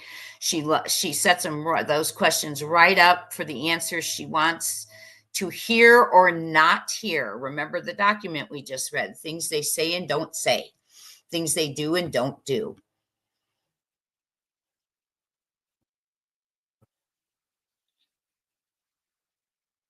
Becky Lauk says, I was wondering if they found out where CP was for 17 hours because I tried to see where that would put him at, and it came up in New Mexico, close to Nina. Also her taking photos in the restaurant, ?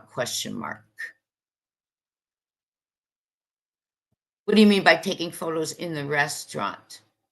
Yes, they have had,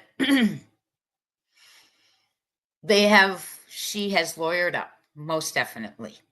Okay, she has a lawyer. That lawyer accompanied her to at least one of the interviews. And I can't tell you when she got her lawyer, but I can tell you she's had it for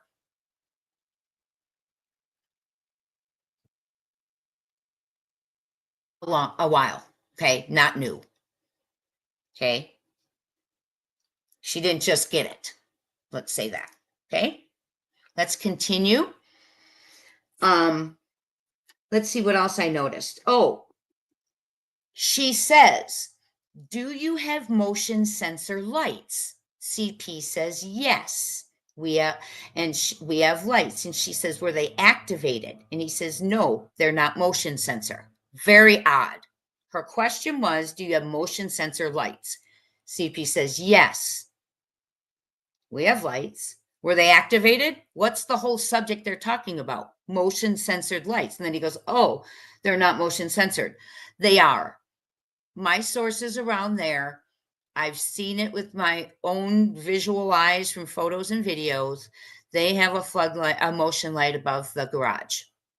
Also remember, he says they're on at all times.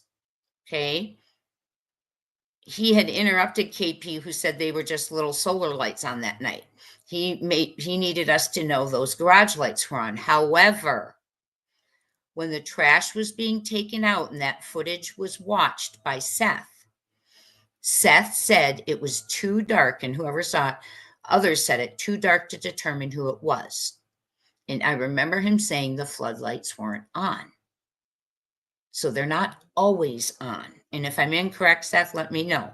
But I remember you saying it was so dark. So maybe we alluded the floodlights weren't on, or the garage lights, or Seth said it. But they weren't on. It was dark. So they're not always on, allegedly. Okay. I didn't hear the zipper. But you know me, I'm so bad at that stuff, but I'll listen again. So let's keep going. That's what I've gotten from this so far. The work vehicle hasn't moved. No one asked him that.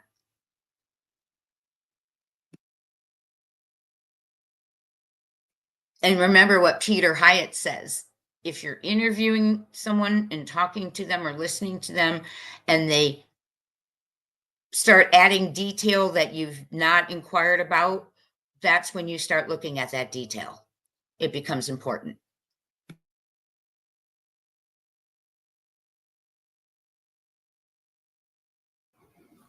Nobody's asked us So that that question. was- to be honest with you. Okay, so you have a work van. Question to you, Miss Proudfoot, what do you do for a living? I am an installation technician.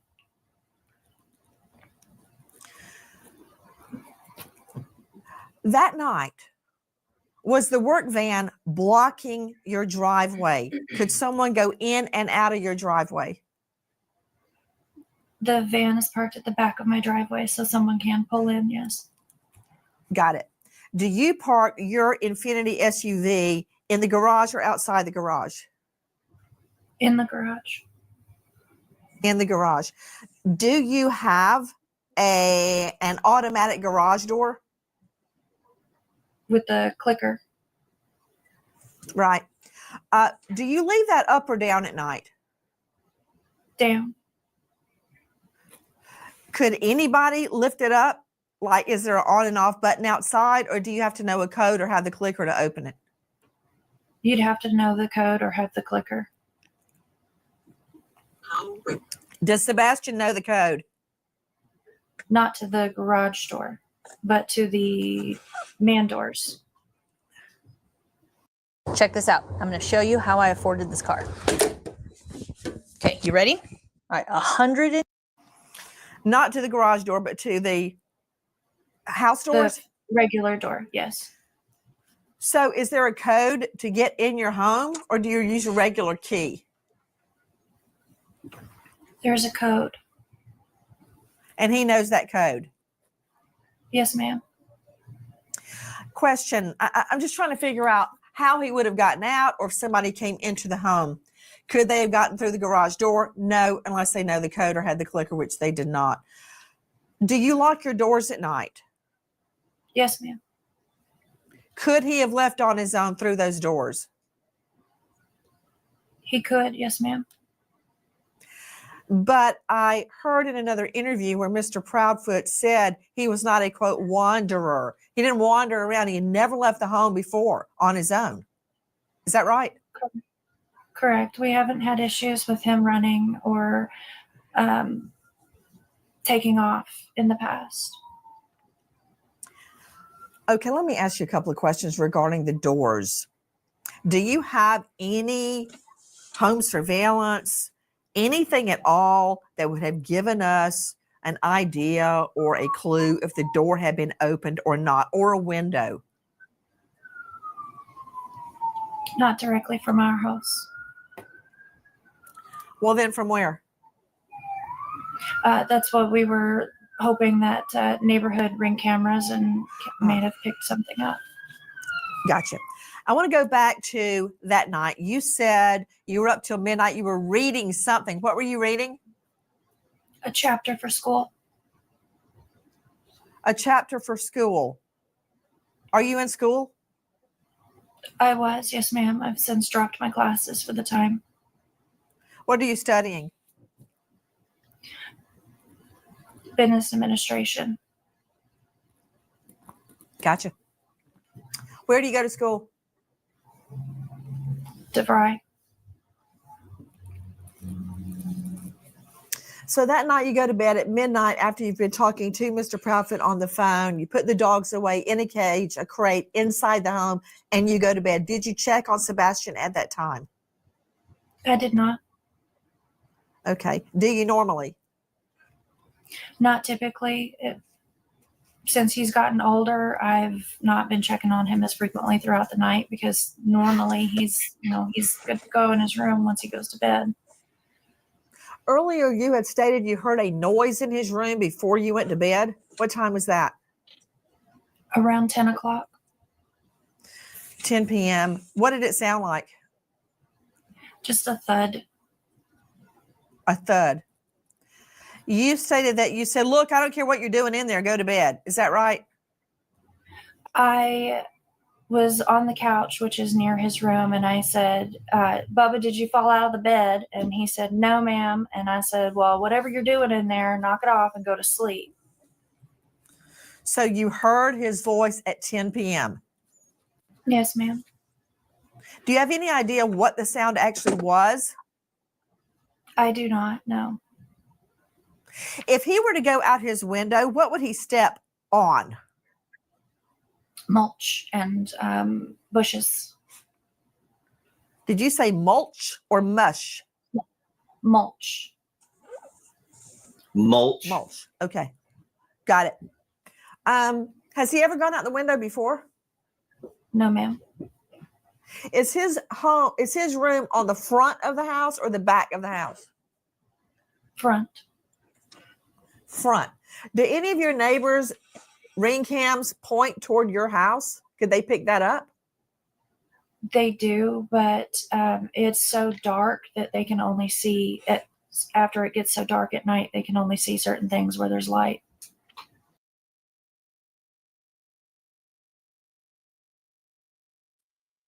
Which is why I believe we had Operation Blackout, because they knew if it was Operation Blackout, the neighbors' cameras would not be able to identify what it was picking up, if it picked up anything. And that is just my theory, my theory. So welcome in, everyone. That's just my theory. And also I wanted to point out that, let's see what else she talked about. Nancy's mentioning the open window, or windows being, she says on her home surveillance, was there any doors or windows opened? Okay. Now, I know we don't have it verified, but we've been hearing, hearing another creator talk to someone who told them, but my sources have never told me this, but we're hearing recently that the dining room window was left open all night. I don't know about that, but what I can tell you is, with Nancy, now looking back with Nancy Grace saying, was there any home surveillance that showed the doors or the windows open? Now I'm wondering, is that true? Was that dining room window left open all night?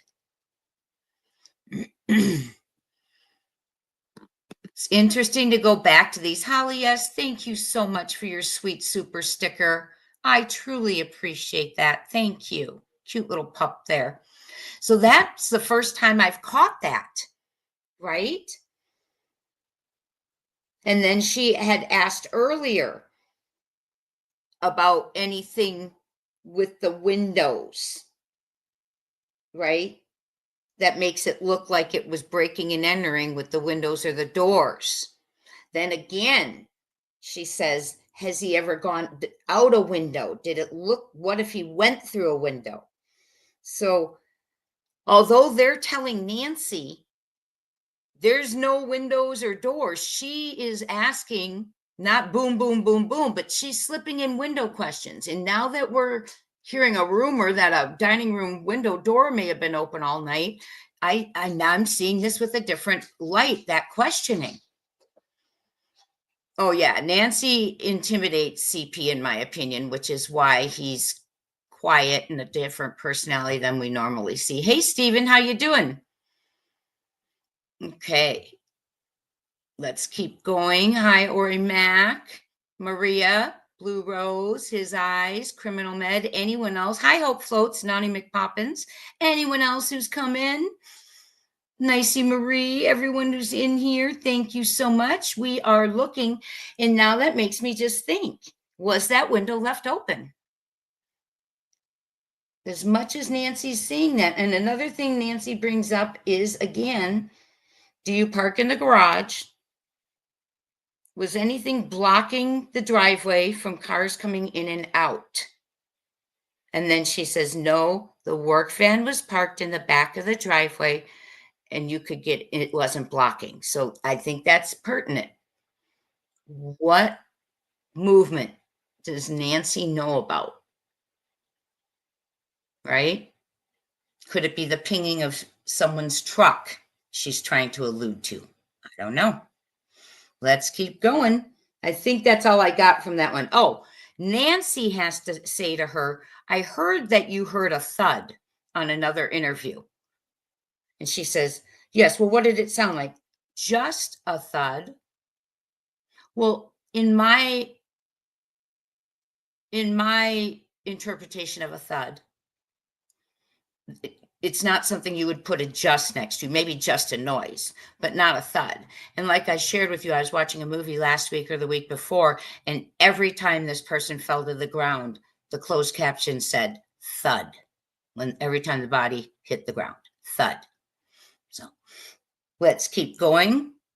See what else we can get out of here. If I heard it, Mama first says, if I heard a thud in my child's room, I'd be there checking on them. Same, especially, I don't care how old they are, especially if there's water on the brain. I also don't like that she used an excuse, not right here, but has used an excuse that the reason she didn't check on him is because he's hormonal, if you know what I mean, and she didn't want to walk in on anything. And I thought that was so inappropriate and wrong to say. Let's keep going.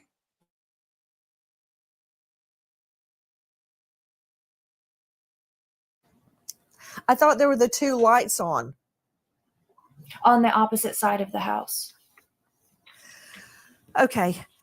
Can we talk about Sebastian's shoes? Why are you convinced Sebastian left without shoes on? Or are you? Well, the reason that came about is because all of his shoes are accounted for inside the house still. Are you positive? I'm positive. How do you know what clothes he was wearing? The clothes that we described are the ones I saw him in when he went to bed. Most people are too lazy to do this, but it saves homeowners a fortune. I worked in construction for... That morning, you woke up at 6 o'clock. Is that the normal time you wake up? Yes, ma'am. Are you a heavy sleeper? Off and on. Do you take any medication at night that would make you sleep? No, ma'am. But you heard nothing. I did not, no. So we know he is alive and well at 10 p.m. At 6 a.m. He's gone.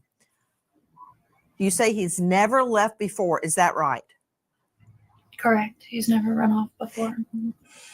And could I confirm, where was his bio dad at the time he went missing? I believe he was at work in Nashville. Had there been any family argument or altercation prior to him going missing? No, ma'am. And Mr. Proudfoot, when did you leave town? Early February. So you had been gone for days before he went missing. Is that correct? Correct, Weeks. ma'am. Had you visited home since you left? You said from when I initially left? Yes. Yes, ma'am. I came home February 26th, the morning I was told that he was missing. From the time that you left for the job in Memphis to February 26th, did you visit the home? Yes, ma'am. When? I was home. I can't give exact dates. Law enforcement has told me not to provide exact dates, but I had been home multiple times prior to February. And then I left early February and then didn't come back till February 26th, the morning he was missing.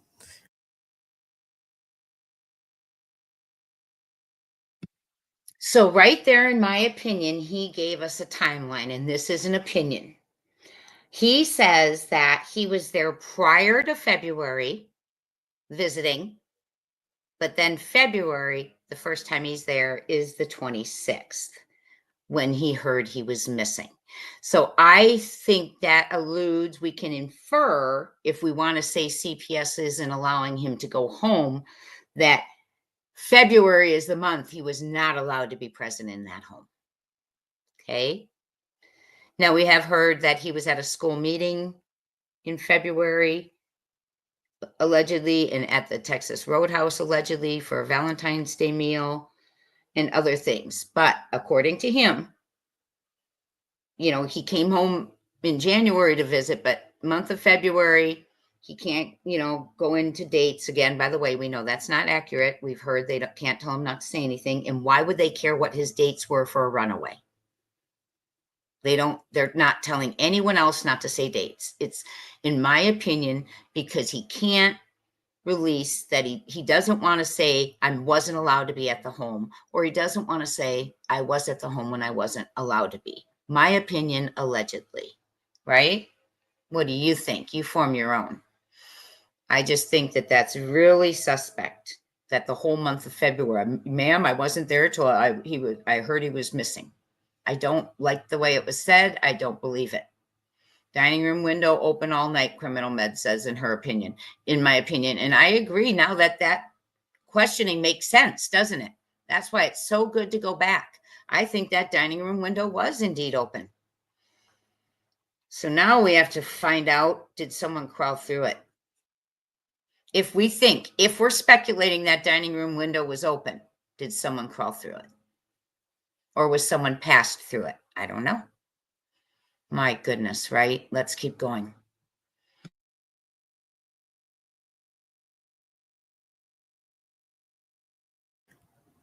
So you were not home from the time you left early February till Feb 26. Is that right? Correct, ma'am. Where were you living in Memphis? I have an RV trailer that I stay in at an RV park. RV park. Okay. Following back up on that morning, you search the home, Ms. Proudfoot. Then you get in your vehicle and you start searching. Did Sebastian know how to drive? No, ma'am. Was your car in the same location when you woke up that morning as it was the night before? Yes, ma'am. Has your car been searched by police? Multiple times. Yes, ma'am. Have scent dogs looked at your car? Yes, ma'am. So your car's in the same place. You get in the car, you start looking in the neighborhood for him. Is that right? Yes, ma'am. If you're not making enough money, if your boss isn't going to give you a raise to cover inflation, and you're worried about the future, then you call Mr. Proudfoot, right? I believe I was already on the phone with him at that point. Okay. Question. Who called 911?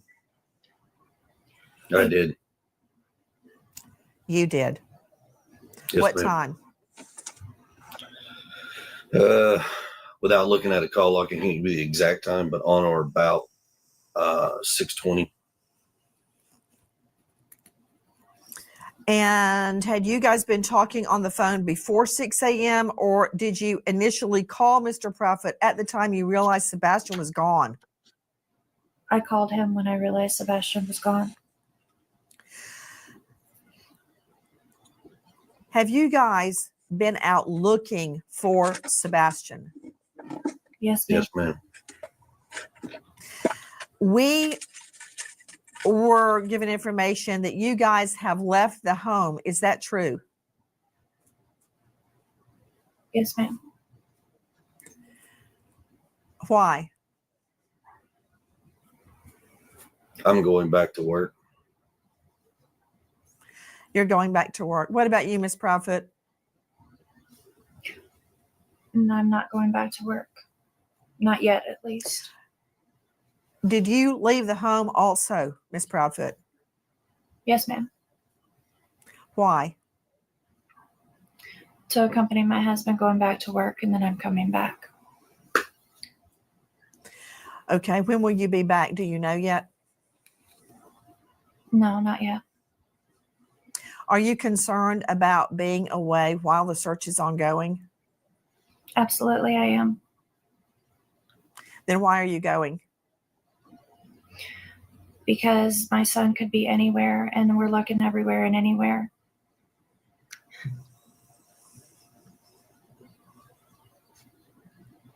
I've got a question for you. Yes, I want ma'am. to find out about Mr. Proudfoot hitting Sebastian with a belt. What happened? That was actually several years ago, and it To was Mr. Proudfoot, one- to Mr. Proudfoot, to Mr. Proudfoot. Yes, Mr. ma'am. Proudfoot, what happened? Oh, I'm sorry. I misunderstood. I thought you were asking Katie. Sebastian had gotten in trouble. He got caught lying. And I had asked him, I said, hey, you got to have a punishment for this. He says, yes, sir. And I said, okay. So I gave him a swat with a belt on his buttocks on the outside of his clothes, one swat. What did he lie about? I honestly, I don't remember at the time, but it was probably something dealing with school because that's majority where his issues lie. Did he have other issues at school? Some behavioral stuff, but nothing too crazy. What kind of behavioral stuff? He has a hard time. He's like awkwardly socially like blending in with students. So it's a little, he's trying to figure out how to do it, but respecting people's space. He gets a little too close.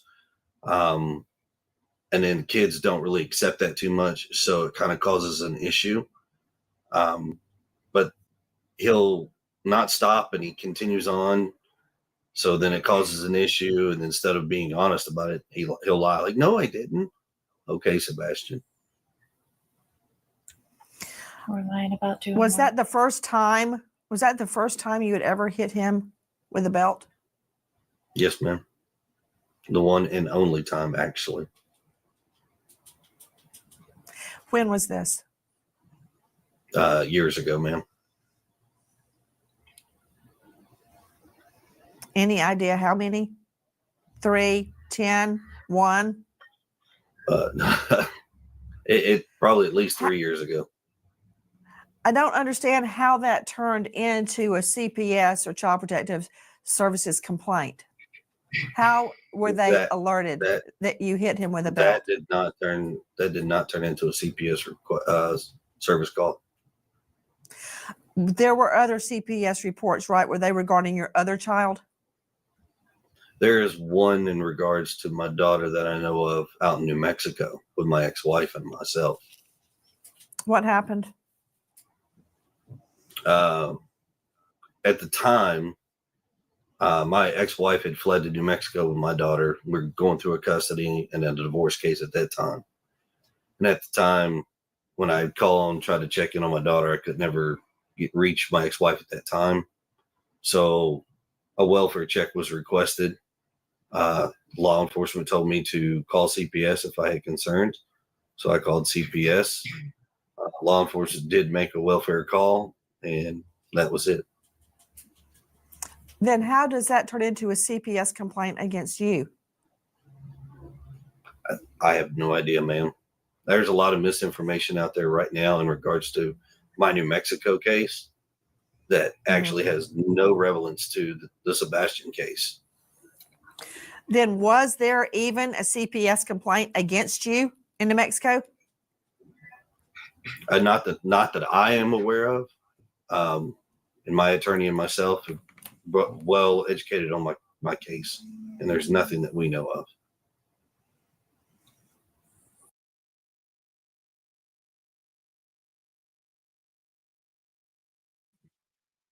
In my opinion, that was skillful trying to distract. Okay.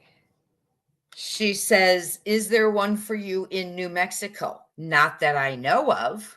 My attorney and I are pretty versed on my case, and not that either of us know of. Come on. If you either know you've got one or you don't, because CPS has either spoken to you or they haven't. Not that I know of. That's not that. It's either yes or no. Okay. And just the way he said, we're versed on my case, and not that we know of, like it would be so surprising if there is, but we don't know. That's his way, in my opinion, of getting out of the, in case he's caught, in that misinformation he's giving. He's saying, he can say, well, I said, not that I know of. Jules to Callie, $2. Thank you so much. He skirted around the question. Absolutely. Absolutely. Skirting around many of them, hasn't he? Yeah, Sebastian didn't have friends when he was with them, but he was well known around Seth's. Okay. But boy, he's got a different personality in this, doesn't he? I would say my name is CP, but Ellie told me not to. Very cool. That's hilarious. Thank you, Brown Eyed Girl. Okay, let's, what else did I notice in that one? There was a lot, you all. The whole CPS. He's only hit him. That was the only one and only time. Outside of his pants. It's been 3 years at least. For lying. He can't remember what he lied about, probably school. And he goes on to explain he's got behavioral and social and space issues. And then he says, so it's probably for lying. And then he says, because that's usually what he lied about. And then KP goes under a breath, or about doing work or homework, whatever she said. So why would you throw fuel to the fire about your child who's missing? Why do you want everyone to know he's a good liar, that he lies? So I don't like that. When asked why she left the home, he says, CP says, well, it's because I'm going back to work. But yet minutes before, he said it's up in the air if he's going back to work. So he contradicts himself right there in the same interview. And believe me, don't think Nancy didn't notice that. And she says, well, I left to accompany my husband back to work to the job he's not sure he's going back to, apparently. And I'll be back. She didn't know when. Nancy says, are you concerned about being away during the search? Absolutely. Then why are you? Well, he could be anywhere.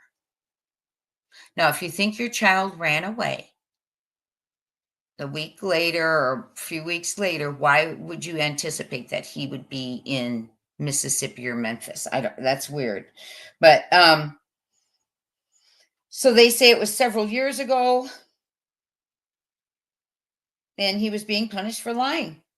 I don't buy it, but that it was the one and only time ever. We also caught him. Who called 911? What was the answer? I did. Friends, he did not say we did on a 3-way call. KP did not correct him. We did. Don't you forget, it was on a 3-way call. And they didn't qualify that they didn't call 911 okay, that they called a non-emergency sheriff's office number at a time they were closed, but now we've heard by CP he called who he knew. Okay, so no 911 and no three-way call. CP saying right here he called. Unbelievable, right? She says, KP, another question that's interesting. Was your car in the same location as it was the night before? But she precedes it by saying, does Sebastian drive? Well, she knows he doesn't drive because of his age, but unless he just took the car. But I think she's getting at something else. And then so she says, does he drive? No. Was it in the same location as it was the night before? No, I think there's something, y'all, about, vehicles and all that moving other than the one that pulled up, in my opinion. And it could just be the pings. Okay. They claim she gets them to say again, she didn't hear anything. She didn't take any meds to sleep. Sometimes, off and on, she's a heavy sleeper. He was alive and well at 10 p.m. and gone at 6 a.m., which is normal for her to wake up at. Okay. So, and again, he left, he's staying at an RV trailer park. They searched the home, her vehicle, and even her vehicle multiple times with scent dogs. Okay. And she was on the phone with CP when she started driving around looking for him. They have been out looking. We don't know where. I know they're big on the flyers going up, but physically searching, I don't know. Okay. And he said, this is weird too. Do you have a case in New Mexico? One, regarding my daughter, but that's irrelevant regarding Sebastian's case. Well, what happened? Well, my wife fled with my daughter. I couldn't get a hold of him. I made a welfare call. CPS told me to call him if I was concerned, and that was it. Well, how was that against you? I don't know. A lot of misinformation with the New Mexico case, and it has nothing to do with Sebastian. So it's weird. The answers aren't clear. The answers are meant to confuse. Let's keep going. Thank you all for hanging in there. We are going over trying now with the things that we know, like that window. She's hitting on that window, and we've heard recently the dining room window was open, and now it makes sense why Nancy might be hitting on that window, right? It may. We haven't had it verified that window was open, but now it makes a little sense. So it's so good to go back. Hello, Love Horses, Mike Rodot, Yaya 81, Sweet Sativa, Passion Flower, anyone else who's joined us, One Law, Summer's Army. Thank you for being here. You can't see me, says at Crime Time Buzz, do you think it's taken this long to get vehicle tracking on the Brinks van? Possibly. It could be. It could be. Anything like that's possible. I know those things take time. The geo warrant takes time. It took time to find out those pings and things, who was in the area. The CNY family, hello, welcome in. Welcome in, CNY. I've been watching some of your videos. They're wonderful. Thank you. CNY, people are hearing the window was open because another creator said she spoke to people, her sources inside the neighborhood who are very reliable, who said the dining room window was open all night. Now, I have not been able to verify that. Thanks for being here. I appreciate it. Okay, let's keep going. Those little pieces that are maybe making a little sense now, right?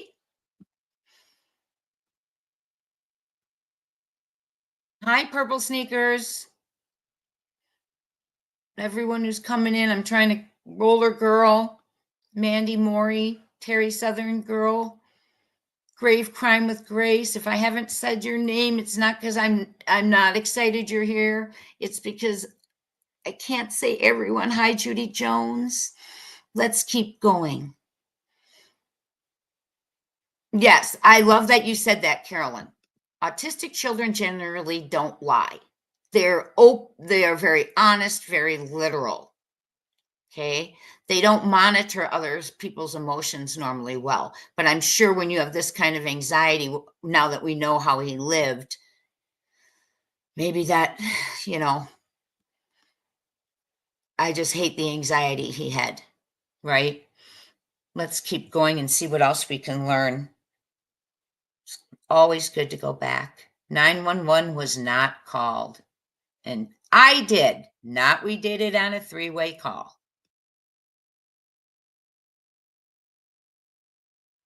Oh, and he sure didn't brag to Nancy that he called who he knew, did he? She intimidates him. He's on his best behavior.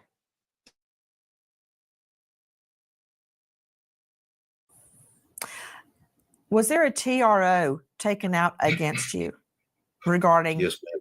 your daughter? Not a TRO, but a TPO. A temporary protective order. Why was that taken out?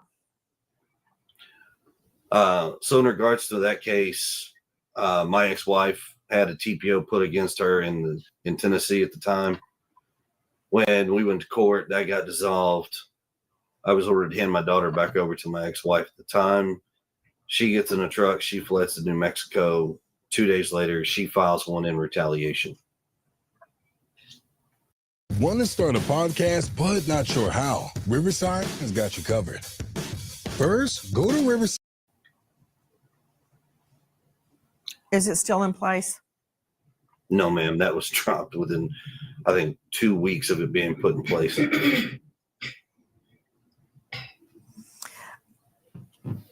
I've got a question about the belt incident. You're telling me that was the only time that you ever hit Sebastian with a belt. Yes, ma'am.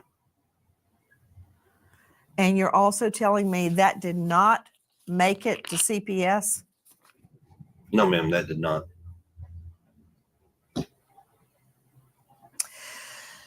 Question.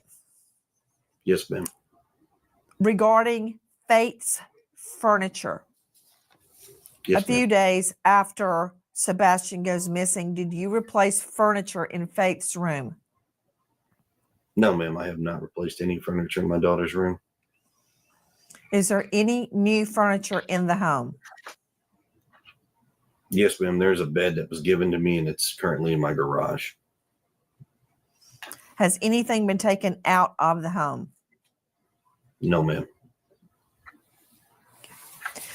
I was curious about a statement that Miss Proudfoot made earlier that canine dogs hit on the barn around the home and near a retention pond. Did that happen? I'm not sure about the barn, but the retention pond, yes. Because law enforcement says the dogs did not hit. But Miss There's Proudfoot been says they did hit around the retention pond.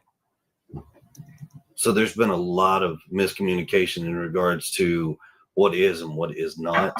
To help clear that up, law enforcement has actually spoken directly with me, showed me a few things. What I can tell you is from day one, there was 5 dogs that started the scent for the search. And then after that, from the next 8 days out from that, there have been dogs from all over the country that have come in and done searches and had scent hits in various locations. But I would say a certain percentage of them tend to go toward the same spot, which would have been a retention pond. So the law enforcement dogs did not hit on the retention pond. Is that what you're saying? No, I'm saying they did. There was at least 3 that I know for a fact that did hit on the retention pond. And the pond has been drained, correct? And there was nothing there. Yes, ma'am. They have walked it, drained it, and there's nothing. The retention pond was only knee deep anyways. On one occasion, Mr. Proudfoot, you stated that you and Mrs. Proudfoot have been, quote, vetted and cleared of foul play. That was stated on Chronicles of Olivia. Is that true? What do you mean by that? Yes.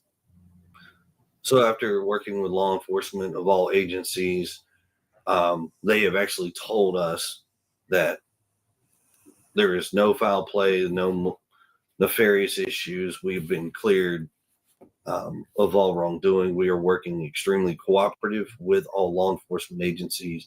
At any point in time that they've called, come to the house, anything. Was Sebastian angry or upset before he disappeared? No, ma'am. Not to my knowledge.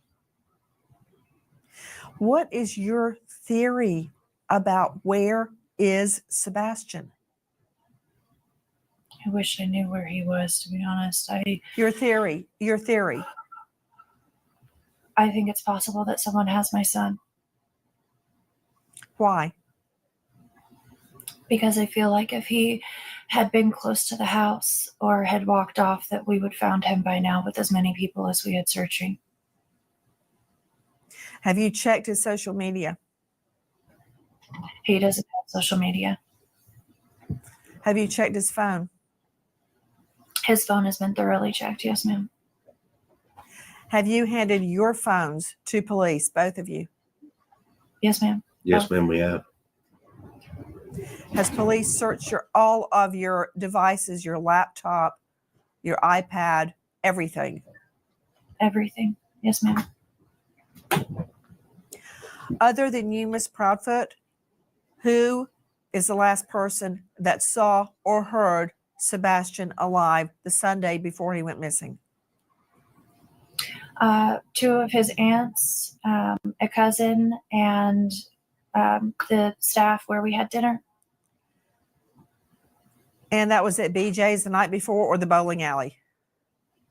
So BJ's, and then we went to the bowling alley, and then after the bowling alley, we went to dinner before coming home. I want to follow up again on the dogs hitting.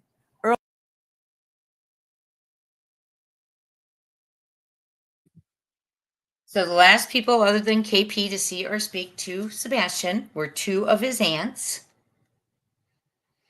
So I'm assuming one is Melissa. I don't know who the other aunt is. Does anyone in the house know who the two aunts were? That's something I did not have down. Okay. And cousin, which I believe is in Melissa's younger, or her daughter. And so they went to BJ's, they went to the bowling alley to play games and dinner. Notice how KP is not specific as to who went where. Okay. Also, let me go back of what we heard. We went through a lot right there. She hits on face furniture. I love the way Nancy interrogates questions, because she said, let's talk about Faith's furniture, which takes the focus off of she's really trying to learn about Sebastian's furniture, right? And she asks him about, and we know that's because we were told he was seen moving a bed into the home, right? Allegedly.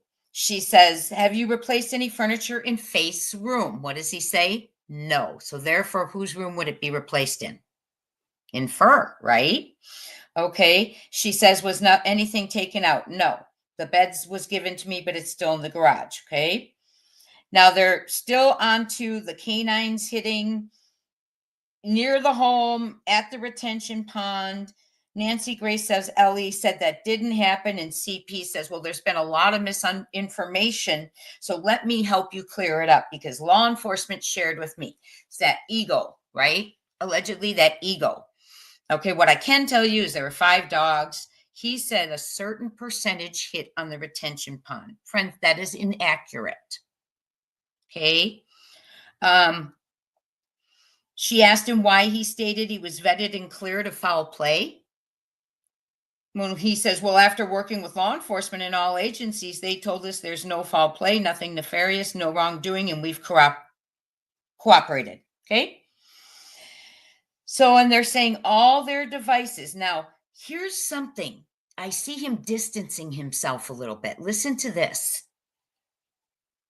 Was Sebastian upset or angry before he disappeared?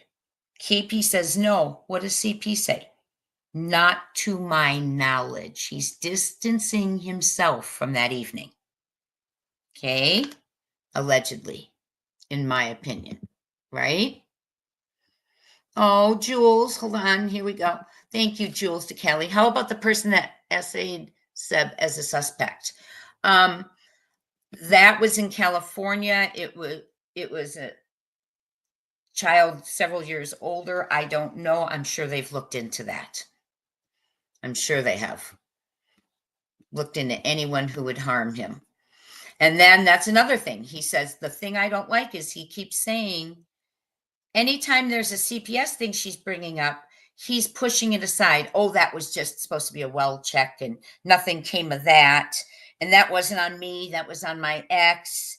And oh my goodness, my ex, I had to hand my daughter over to my ex. And out of retaliation, you know, she filed a protective order against me. So he has reasonings for things. Okay.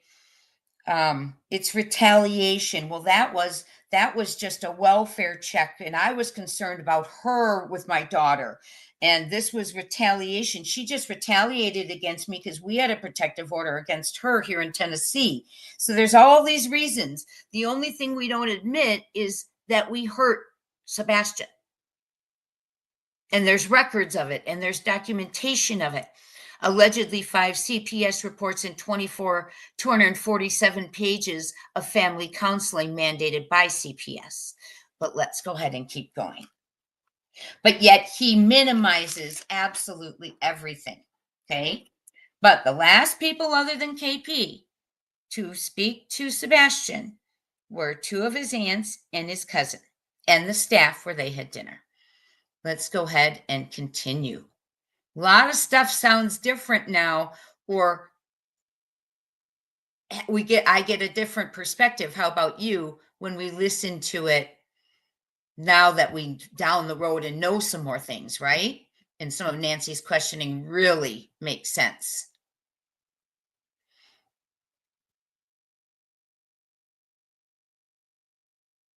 Earlier, Ms. Prophet had stated the dogs hit around the house, the barn, and at the retention pond. Is that correct? I don't know about the barn, but I do know that they did track to the pond, yes. Did the dogs also hit around the house? Yes, ma'am.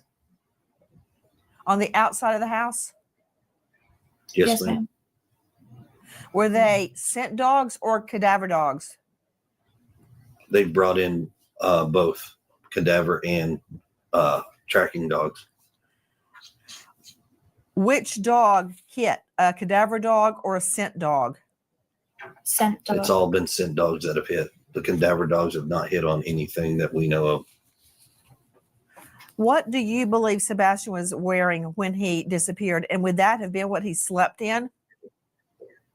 Yes. So the clothes, the black sweatpants with the white stripes and the long sleeve black shirt, that is what he went to bed in. And the reason that I believe he was still wearing those clothes is because when we searched, I did not find those clothes in the house. So I have to assume that that's what he was still wearing. I'm sorry, I couldn't hear you. Did you say that's what he wore when he went to bed? Yes, ma'am. Joining us right now, in addition to Katie Proudfoot and Chris Proudfoot, the bio mom and stepdad of Sebastian, an all-star panel. First to Brian Trasher joining us, Vice President of the Cajun Navy, who has joined the search. Brian, thank you for being with us. Who asked you to join the search?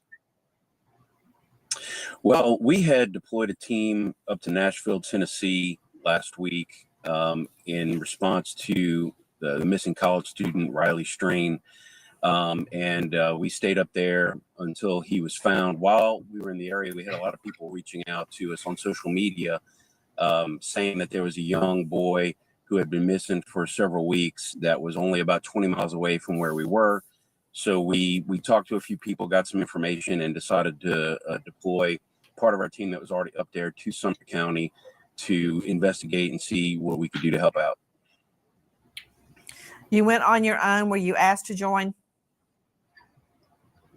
We were asked to join. I'm not sure specifically who some of our people talk to, but we get requests all the time, and we'll reach out. We'll try to get either a family member or a close friend of the family, just so we know we're talking to people connected to the family. And somebody had reached out and asked us to join, since we already had assets so close to Sumner County. Girl, I've been so lost, it's like I've been mapless. Tell me what you have been doing, Brian Trasher. Everyone with me, the VP of the Cajun Navy, who has joined in the search. You can find them at CajunNavyRelief.com. Brian, tell me what you guys have been doing. We're the United Cajun Navy. We're the original group that everybody hears about. There's other groups that use the Cajun Navy name to try to fundraise off of our efforts. Cajun Navy Relief is not affiliated with us at all. We are www.unitedcajunnavy.org. We're the original. We're the real ones.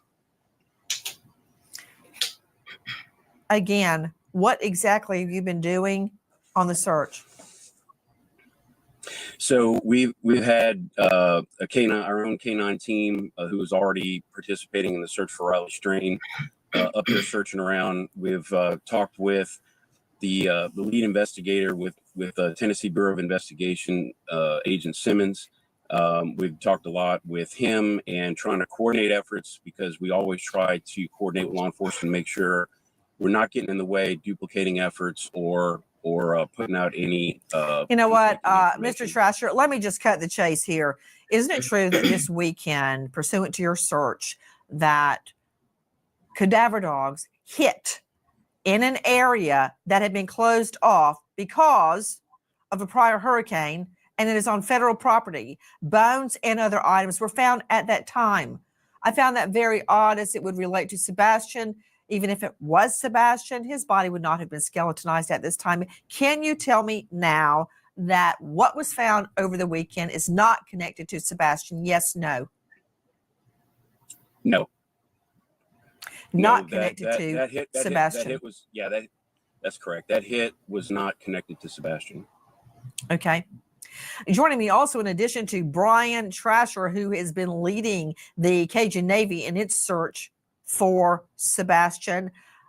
Hold on, Brian. Other than those hits, have there been any other dog hits in and around the home or elsewhere?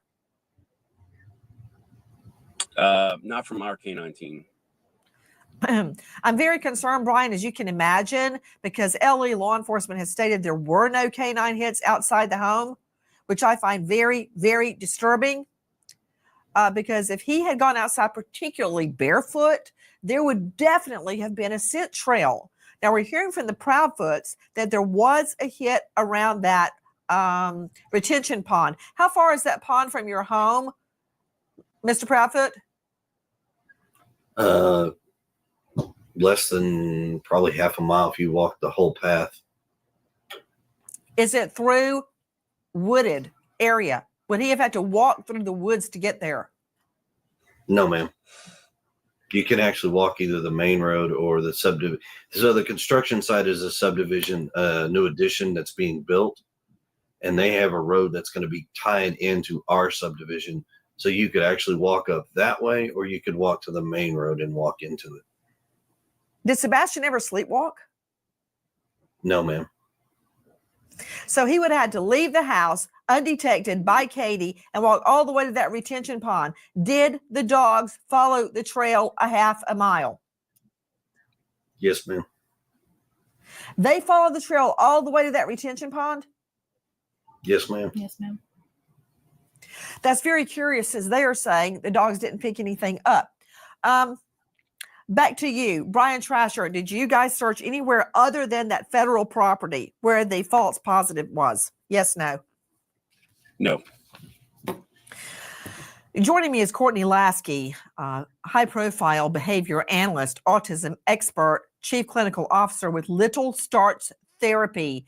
Courtney, thank you for being with us. At this juncture, we know Sebastian to be most likely with people he doesn't know, if in fact he is still alive. How would that affect a young boy with autism? It would affect him greatly. Based on the diagnosis of autism, we know that they typically have deficits with communication, social skills, and they display some rigid and repetitive behaviors. If, in fact, he is with someone else who does not know him well, that would be entirely out of his routine. He could be engaging in behaviors that he hasn't engaged in before. He could be looking for an escape. He could be looking to get out of those aversive situations. We know that not every autistic individual will wander, but those who do wander, 36%, it's to get out of an aversive situation. It's to get away from something that's overwhelming or overstimulating to them. Ms. Proudfoot, does he know your phone number? Can he call you if he could get access to a phone? We have gone over my phone number. I don't know that in a high stress time he would remember it, but yes, I have taught him my phone number. Was he ever allowed to go visit friends' homes? He didn't get invited, but had he been, yes, we have had play dates in the past. Would he go there on foot? No, ma'am. Joining me now is Lauren Conlon, investigative journalist, host of the Outlier podcast, host of Corruption, What Happened to Grant Solomon. And you can find her at laurenconlon.com. Lauren, thank you so much for being with us. What can you tell me about that stretch of road, if anything, between Sebastian's home and that retention pond? Well, look, Nancy, I mean, I think like everything else about this case, it is very confusing because the public hasn't heard much from the police. We haven't heard much from the Proudfoots, obviously, when it comes to that, or Seth Rogers. And now I'm learning a lot here as I hear Chris Proudfoot say, okay, we can't speak about this because of law enforcement. And now with the Cajun Navy coming in, I think a lot of us are very excited that they are going to basically canvass this road. And they are actually telling civilians to hang back. Nobody needs to search this anymore. You need to stop. You need to stop helping and let us work with law enforcement and take over. Now, I called the Sumner County Sheriff's Office yesterday because of all the misinformation going around. And I got to be honest with you, they didn't even know what was going on with this road, with the recreation search. They were either very elusive or they were very confused. But either way, it's very concerning because the people, and as well as myself, I don't live in Tennessee. I cover a lot of Tennessee. We are very concerned for Sebastian. We are very concerned. And so, okay, so let me just stop you right there, Ms. Conlon. Ms. Conlon, everyone is concerned, but let me remind everyone that law enforcement is under no duty at all to tell us or anybody else, including the Proudfoots, anything. They are not representing the Proudfoots. They are representing justice, and they will do what they have to do. The fact that they're not giving us a blow by blow is their business. Does it mean they're stymied? I don't know. Does it mean they know more than we think they do? I don't know the answer to that. But just because they're not releasing an ongoing investigative file is not a concern to me. At this juncture, I'm collecting facts in the best way I know how. Now, regarding that route from the Proudfoot home to the retention pond, is it your understanding, Lauren Conlon, that there were no hits by scent or cadaver dogs along that route? Correct, Nancy. It is my understanding there were no hits from the dogs. It is very confusing. It's confusing. You know, sometimes, Lauren, when we try to put together a puzzle, but we're missing a few pieces and we don't know what piece we're missing, you can't put the puzzle together. We're missing things from this puzzle. And right now, I'm on a fact-finding mission. I am pointing the finger at no one because I want to find Sebastian.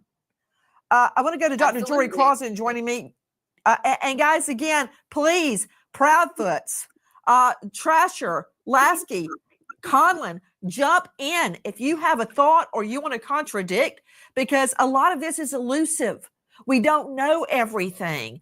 To you, Jory Crossan, joining us, former law enforcement, now faculty, St. Leo University, very well-known psychologist and author of Operation SOS. You can find him at drjory.com. Dr. Jory, thank you for being with us. Many people have made much of the fact that when interviewed, the Proudfoots do not look at the camera. They look away, they don't cry, and they don't seem upset. Now, that may or may not mean anything. People can be very upset, crying, screaming, cursing. They may show no emotion at all. They may be numb by the time interviews are happening. I'm very different. When I talk about my fiance's murder or I talk about my dad's death, I still cry, even when I swear I'm not going to. But everyone reacts differently. I'm going to throw this directly to Mr. and Mrs. Proudfoot. Much has been made. I'll ask you. You very often look away, don't look at who's asking you questions, show no emotion. Much has been made of that. And I'd like to hear your response. I'm not judging one way or the other. I'd like to hear your response. To the fact of not looking at the camera all the time is because a picture of my son is sitting beside me, and I'm looking at him. As far as the crying thing, I have been crying off and on nonstop for a month. Many people have asked me, why did Miss Proudfoot not call 911 immediately? And here's your chance to answer that. Because by the time I realized my son was missing and I called my husband, at that point I was hysterical. I was at the point where I couldn't even form words anymore, and my husband is the one who remained calm enough to call them. And to be honest with you, Miss Grace, the way we live outside of city limits, so you don't call 911 because you get routed to a dispatching hub who asks what's your location, and then they route you to another dispatcher to talk to give this story. I cut all of that out and I called straight to the sheriff's department because they have jurisdiction of where we live. So sorry that I decided to bypass a few steps and go straight to the source, where they responded within 10 minutes of the phone call being made. Hey, want to know how I got this $50,000 check for an accident I was involved in over 5 months ago? Look, if you've been injured in a car accident that wasn't your fault, you have to watch this video. There's a little known loophole that attorneys and Miss Proudfoot, that evening, were you drinking? No, ma'am. Had you used any type of drug at all, even OTC, over the counter? No, ma'am. And you had no argument with Sebastian that night? No, ma'am. You stated you put the dogs away into a crate before you went to bed. Is the crate located near the exit, near a door? No, ma'am. Would the dogs have barked if there had been an intruder or if Sebastian had left? The dogs don't typically bark at me and Sebastian because they're used to us. Even if we get up, we come around, they don't typically bark. Strangers, they do tend to bark, at least for a minute or two to get attention. But no, ma'am, they don't typically bark at Sebastian and myself or Christopher. What kind of dogs are they? Morkies. Question, where is their crate located? In the area near my sunroom. Over by the kitchen. Your son's, okay, hold on. Is it outside your son's room? No, ma'am, not Sunroom. Sebastian's room. Son, yeah, yes, ma'am. The sunroom. And that's not near the door? No, ma'am. Not near the front door. It's near my back door, but not any of the other doors. Yes, from what I've seen, the layout of the home, it is near the back door, and they would have heard someone coming in and out that back door, correct? Yes, ma'am. Yes, ma'am. No barking. Do you have a chime or anything on your doors that would alert you to the door opening? No, ma'am.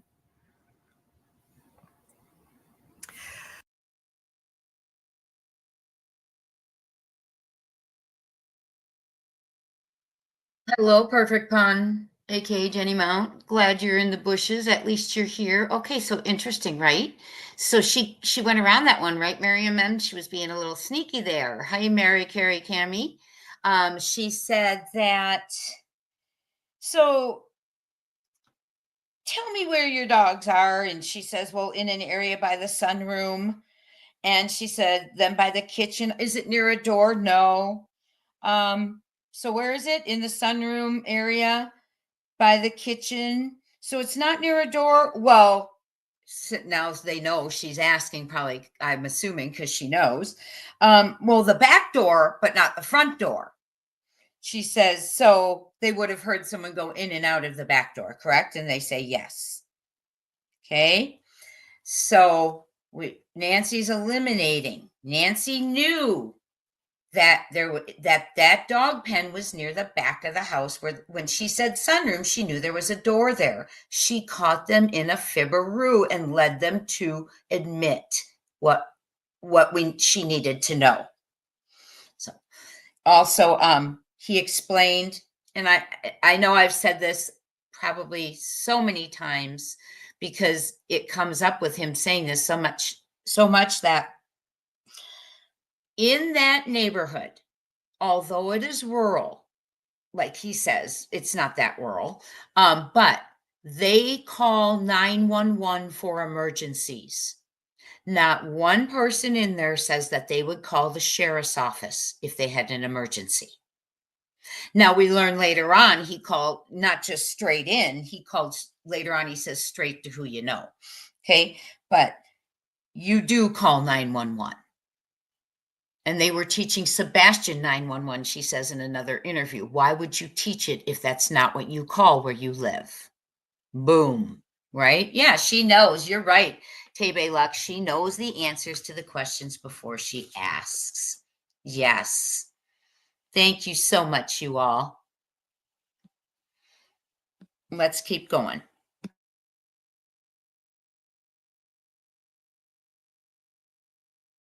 Miss Grace, could I jump in for something?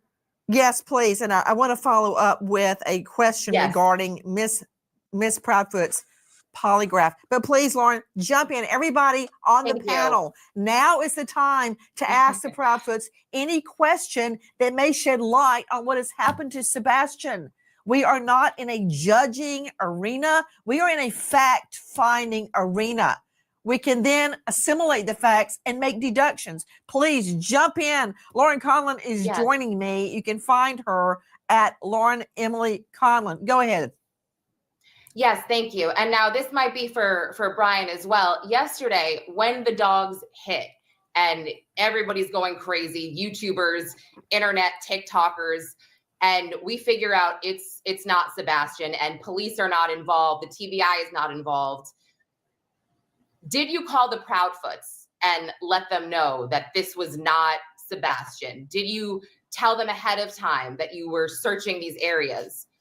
Did they know what you were doing, or was this specifically just through Seth Rogers? Yeah, so Seth Rogers is Sebastian's biological father, correct? Yes. Yeah, so he was there, and as Ms. Grace alluded to earlier, it would not have been typical or possibly even probable that he could have skeletonized after only a few weeks. So I'm not sure about the Proudfoots, but his father definitely did know. I also wanted to echo what Miss Nancy said earlier about the police. One of the reasons we got called in, there was a lot of social media personalities reaching out to us, kind of complaining that they didn't feel like the police were doing enough. But really, it's just what Miss Nancy said. It's that they're not under obligation to give daily or every other day updates. They are doing an investigation. We have been in very close contact with TBI. And I can tell everybody with 100% certainty, they are on top of it. They are not letting their foot off the gas at all on the search for Sebastian or trying to find out what happened to him. The YouTubers and TikTokers that do live stream probably do the most harm. We appreciate the attention that they bring to things, but when you do a live stream, you don't have any control over what gets seen by potentially the entire world. So we would, we can't tell people what not to do. They have free speech. It's their own accounts they're using. Not helpful to do live streams during searches like that. If you want to do it, do a video that you could potentially edit later, so that we cut down on the amount of misinformation. That's why social media is not necessarily your house. We go in and do search and rescue. You have to trust the process, like we do. We trust law enforcement is going to have this wrapped up probably very soon.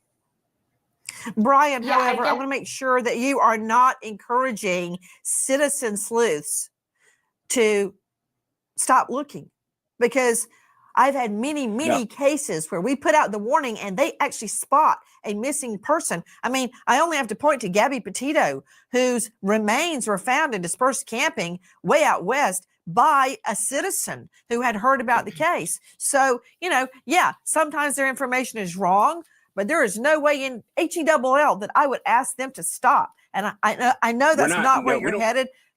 Yeah. No, we don't want them to stop. Matter of fact, it was two citizen sleuths that found Riley Strain's bank card out by the bank of the Cumberland River in Nashville. So, like I said, they do provide a service. My only suggestion was maybe not doing live stream, maybe just video, and then you can edit and post later. Just a suggestion. If you're a Christian, middle-class American between the ages of 30 and 70, and you're looking to earn some extra income.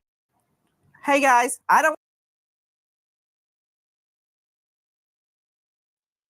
A couple of things I wanted to discuss is Lauren Conlon. She was on with Peter Hyatt once, and I have a video on it. And she was talking about the Sebastian Rogers case. And she said she told a story of when Sebastian and CP were at a grocery store and something occurred, and Sebastian was afraid allegedly of CP and went and hid behind like the cashier. So that was a while ago, that story, and that story's always kind of bothered me. Sassy, he suggested not doing lives while you're searching because of what you might come across, right? And he's referring to the fact that a creator was live when those bones on that federal property were hit on. Okay, so we're about 8 minutes away from finishing up this interview, so I'm going to let it roll to the end. Yes, Seth's house was ransacked, his apartment that first night. However, the other home allegedly was not. So it was really interesting, the search efforts, but let's keep going. We read now this document. We know maybe why it's taken so long, why they've allowed them to have the confidence to think that they've mastered the crime. They've allowed them to go on, whoever they're looking at, to go on to. I heard Peter Hyatt's still with us, and he's hanging in there. He has a form, I believe, of cancer, Christina. So, but I had heard that was a mistake, that he was still with us. So I don't know. I know he's not doing well is what I've heard. So let's go ahead and prayers up for Peter Hyatt. He's just such a wonderful statement analysis, wonderful man, and a great addition to our community. He will be missed. And yes, what she's saying is the Bethunes had Gabby Petito's van on their dash cam and didn't know it. And when they went back and reviewed footage, they found it. They were YouTubers doing van life. So you never know what we know. Are we always right? No. Are we professionals? No. Hi, hey, Jude. But you never know. Let's go ahead and finish this up. Hey, Woman's Warrior. I gave your channel a shout out yesterday.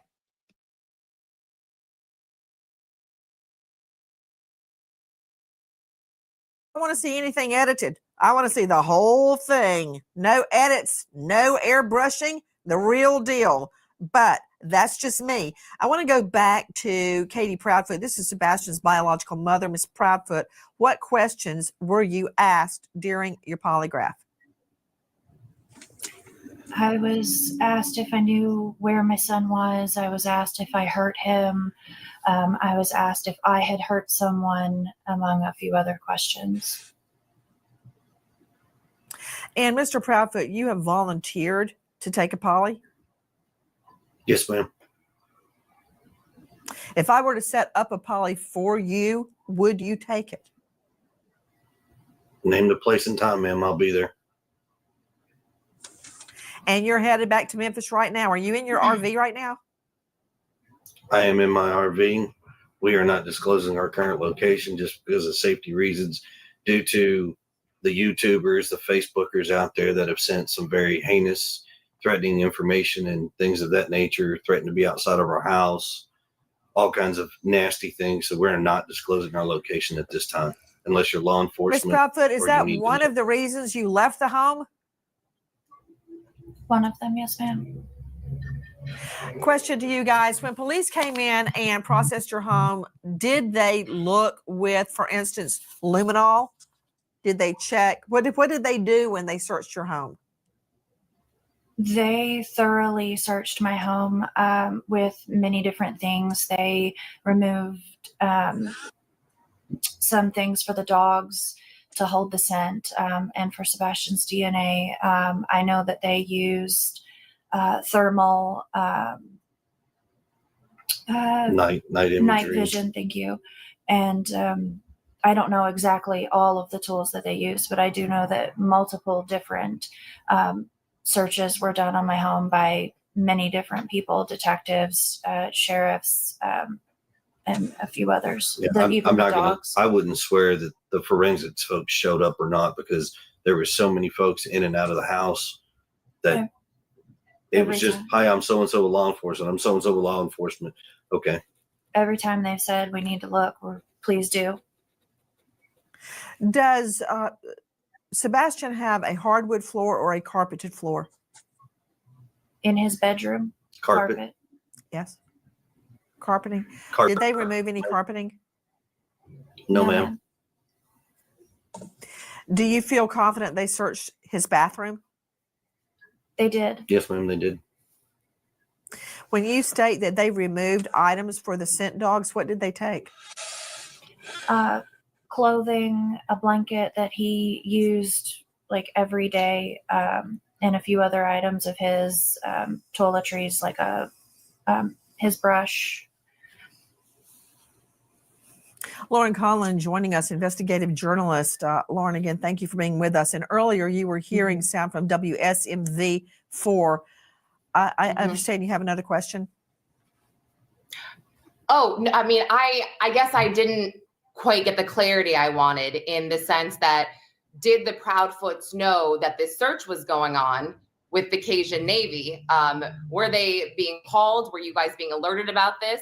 Did you hear from a YouTuber that they found something, that the the search dog started jumping? Or, were you just kind of blind to all of this? Just, over in your corner doing your search? No, ma'am. So here, to set that record straight and help the United Cajun Navy. So somebody's got a picture out there saying that we are enjoying a dinner, when we're actually out there, got flyers at a dinner table because we need to eat. My wife was on the phone with the Cajun Navy. That's how the Cajun Navy was brought in. And we talked to the president of the United Cajun Navy. He put us in touch with their team that was here locally in Nashville. Then that young lady reached back out to us, gave us some more information. We gave her some more details. Then they said they would start a search, but we also had them get in direct contact with the TBI agent, as well as Sumter County's Sheriff's Department. We provided all that information. They reached out to them, got some information. They pushed outside of the areas that had been searched already, conducted a search. Somehow or another, they linked up with the bio father, who supposedly got a tip from somewhere. Whether or not it was credible or not, we don't know.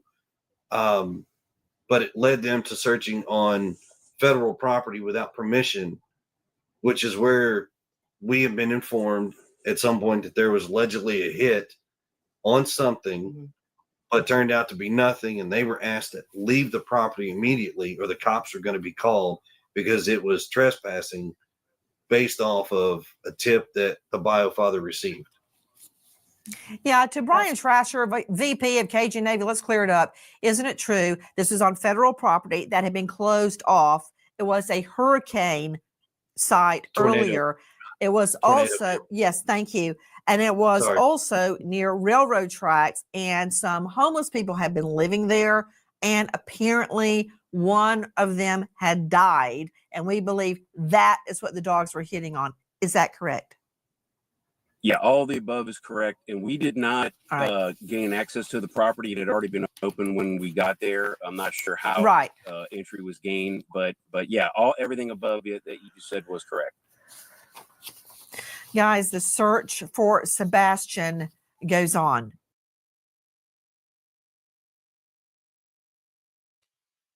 That's the Nancy Grace interview. And I really, Miriam M., I want to thank you for gifting a Crime Time Buzz membership. We have a great time, Saturdays, 1 p.m. Eastern. And we are doing a members live today at 4:45 Eastern time to discuss Donna's theory, Reverend Donna's theory, and listen to it and discuss it together. And I'm doing it as a members live, so Seth doesn't listen. And I've made Tony aware, so because I don't want Seth listening. So anyway, it's a horror. It's very triggering. Meet me today, 4:45 Eastern time, members live, and then you'll see me later on in the evening for our regular live. I'm going to do one last thing, my friends. We are going to do is watch the last interview now. We've seen this interview. No carpet was removed. They're confident they searched the bedroom. They took clothings, blankets, toiletries, such as a brush for the scent dogs. They went on federal property, according to CP, because Seth led them there with a tip. Take that with, I don't know. They left because of trespassing. What was found was skeletal, which at the time Sebastian would not have been. Yeah, they don't know if they used luminol. They used thermal, night vision. You know, they asked him what they used in the home. Did they? I don't think they used night vision in the home. Anyway, multiple different searches, many different tools, she said. They can't swear that they did forensics. They don't know. And that's reasonable. You know, we may not know. But he did say, name the time and place, and I'll be there for a poly. KP said her poly questions were, did she know where he was? Did she hurt him? Had she hurt someone? Among other questions. So, hi, Pale Rider. Hi, Miss Machete. We are going to, yes, please hit the like button. Last thing we're going to do this morning is we are going to listen to the last interview with the two. Okay, thank you all for hanging in there, being there. We've noticed a few things Nancy's talking about and asking questions on that kind of make a little sense now or make us wonder, right? The open window, who had access to the house, you know, things like that. She knew that house was locked. What I find interesting is she asked her if she had been drinking, if there had been any over-the-counter or other pills. She asked them about the dogs barking and got Katie to admit if an intruder would come in, that yes, the dogs would bark for a little bit. Okay, she said a minute or two, but they would bark for an intruder. So what did Nancy get right there? The dogs didn't bark, so therefore we can infer it wasn't an intruder. Right?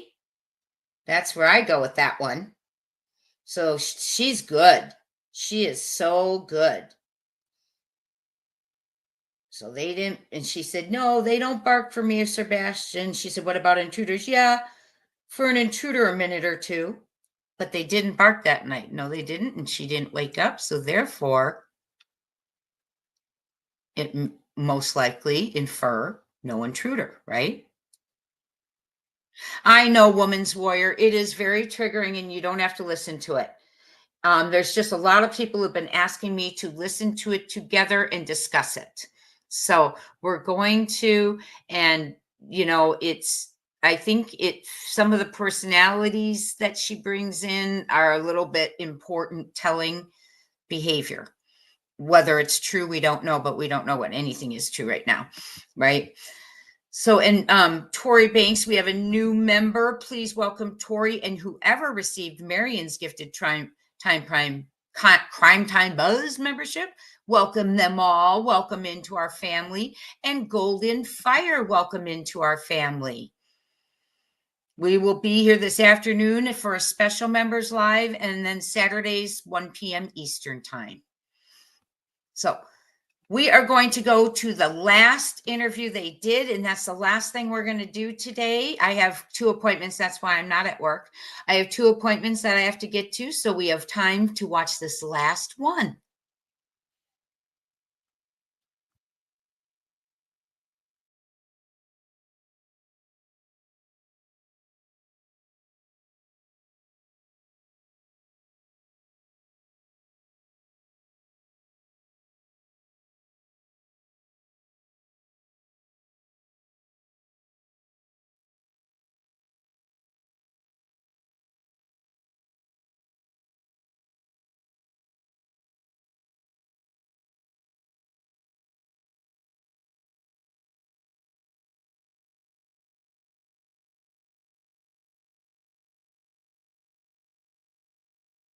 Appearance. There's no really strong lead. There's no sighting yet. So tell me what you're feeling now. Here we are 1 year later.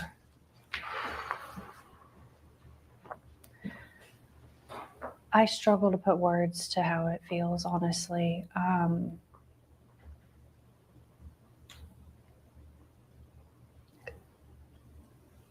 The amount of ups and downs, the amount of possible leads that haven't panned out. We every day, it's like waking up to this reality that it's actually real. And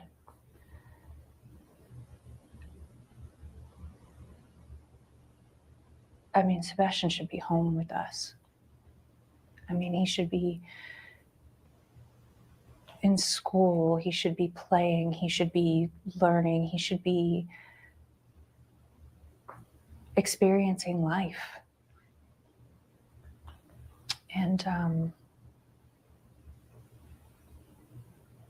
until we can find him and until we can bring him home, we're going to keep doing everything we can to make sure that people don't forget about him. We're going to keep making sure that we spread awareness for him, and we're going to keep searching, and we're definitely going to keep praying.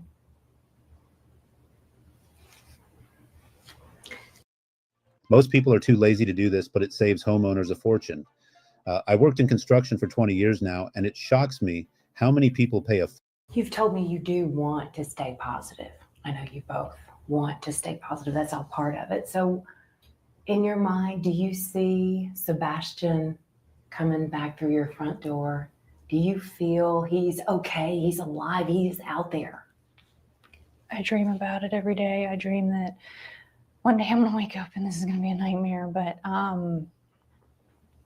yes, I believe that my son is out there somewhere. I believe that we are going to find him. We are going to bring him home, and we're going to find a way to recover from this. And I'm going to watch him grow into a young man and, live the life that he deserves to have. What would you say to him when he walked in that door? Oh God, I don't even know if I'd be able to speak. I'd probably bulldoze him down with hugs.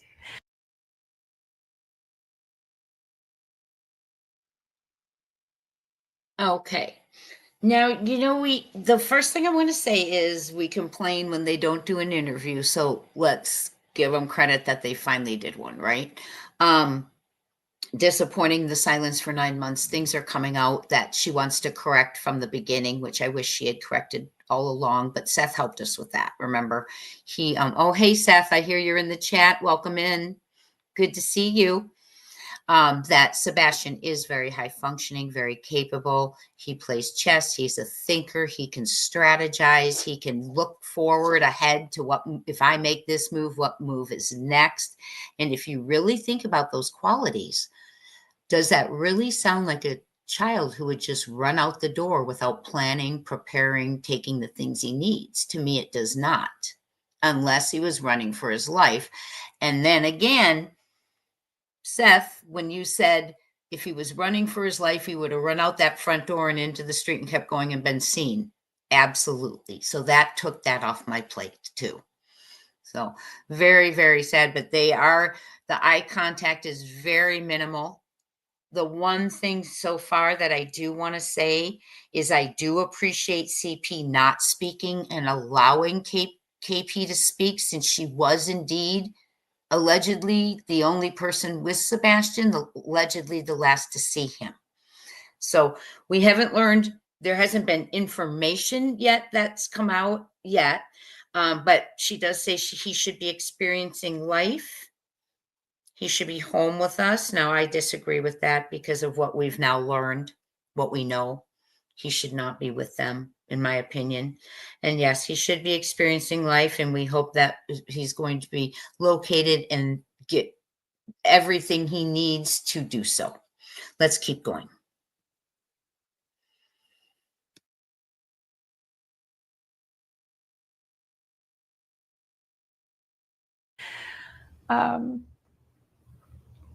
Honestly, when I picture that, I just picture being able to hug him, to hold him, to smell him. I mean, just to be able to hear his voice, to hear his laugh, to see him just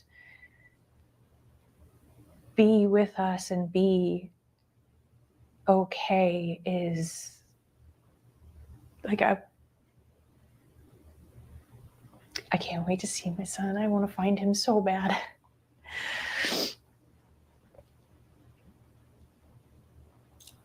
You think he's coming home, right? How would you describe what you all have experienced this last year with so many unanswered questions still?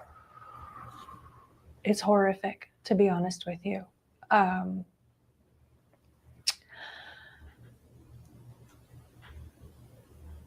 I don't know how to describe what it feels like to watch the news, to go hang flyers in every store, every business, every place that you go to, and still find that some people don't even know about it. To hear that there might be a lead, and then just to sit there and have to wait and find out that it's not him yet. And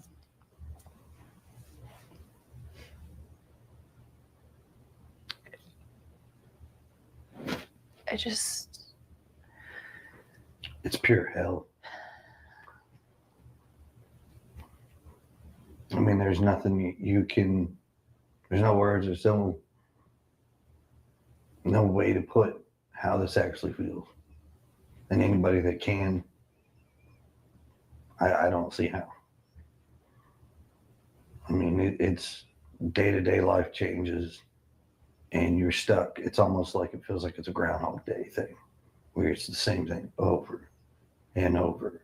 You wait, you hope a phone call may come in, you may get something, may get a lead. Turns out to be nothing. That's how it feels.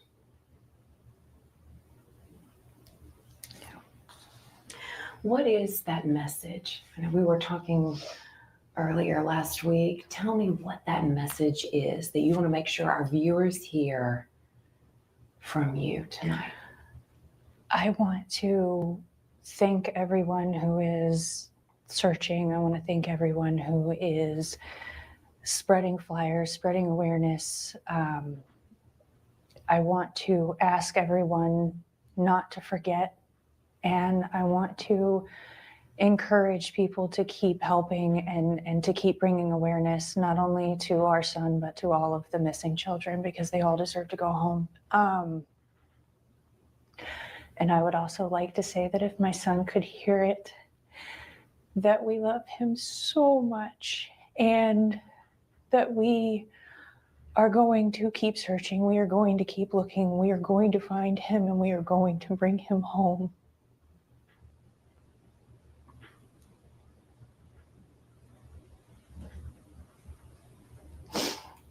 Describe your hope right now.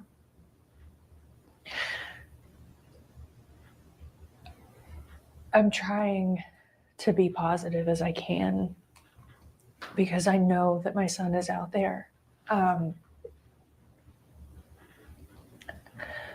I struggle to find words to even describe how it feels anymore, because it's a living nightmare, to be honest with you. But at the end of the day, it's not about me. It's about the fact that Sebastian is out there, and that we are looking for him, and we're going to keep looking for him, and we're going to keep praying to God that he is okay. And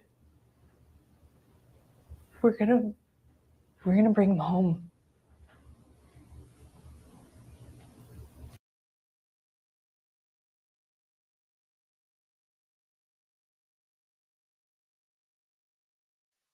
I think we all can agree that everyone wants to bring Sebastian home.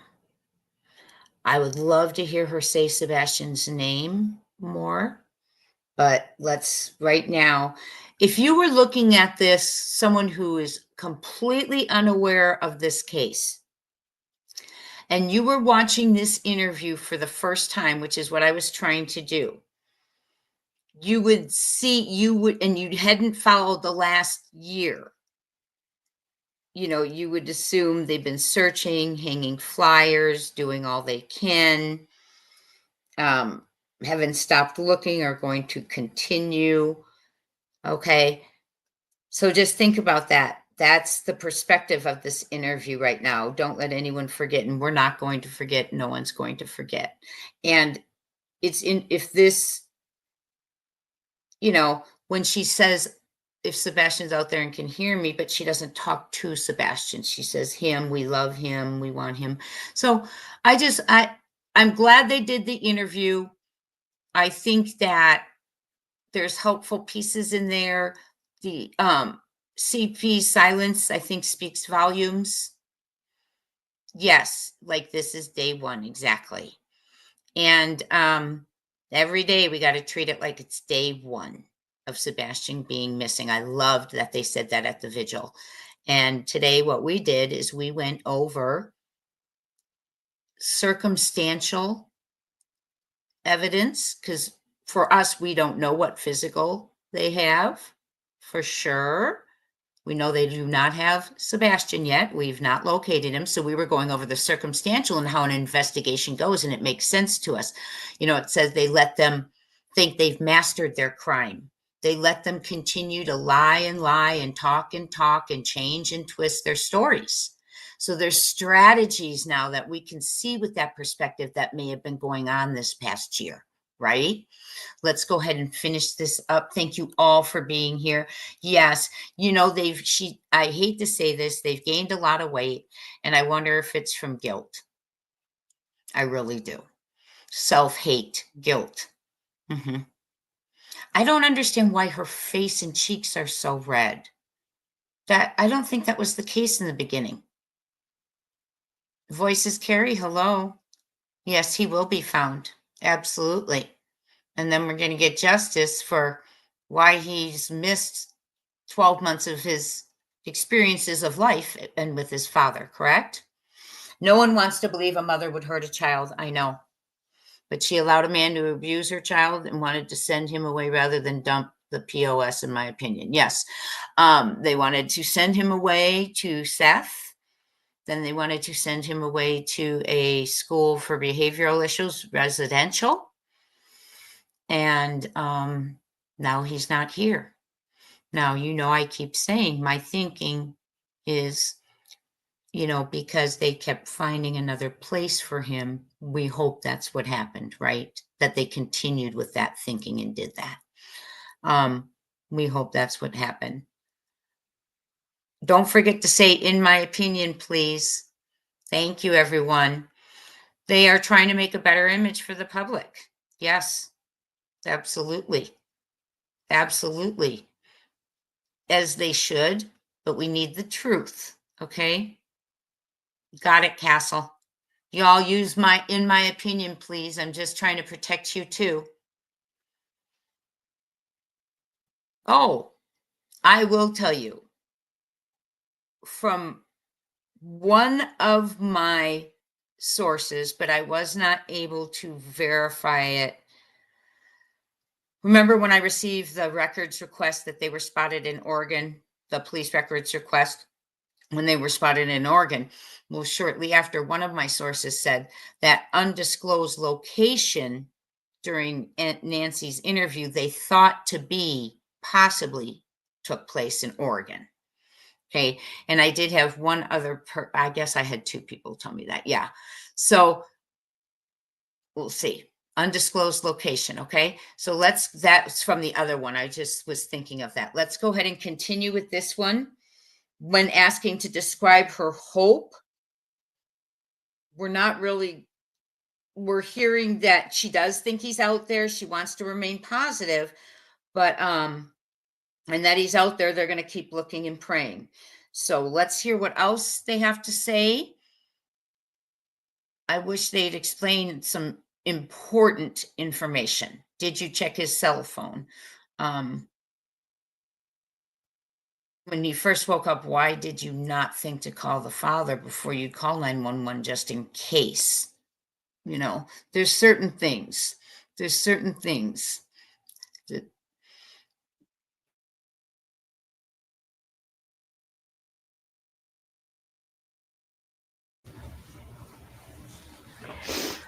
This story, we know it's baffled our Hendersonville community. We know it's baffled the mid-state community. It's baffled much of the country as they hear about it.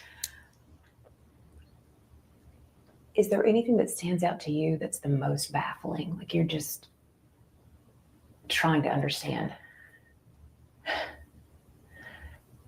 how we've gone this long and still haven't found him, honestly, I don't understand how we haven't found him yet. Check this out. I'm going to show you how I afforded this car. Okay, you ready? All right, 100 and... Why do you think Sebastian is still missing? That's tough to say. I mean, it was the largest manhunt in Tennessee history for a child. And absolutely zero evidence. There's nothing out there. Law enforcement's working due diligently. They are working hard over and over and over. We appreciate everything they do. I mean, it is an active investigation, so I don't want to go into it.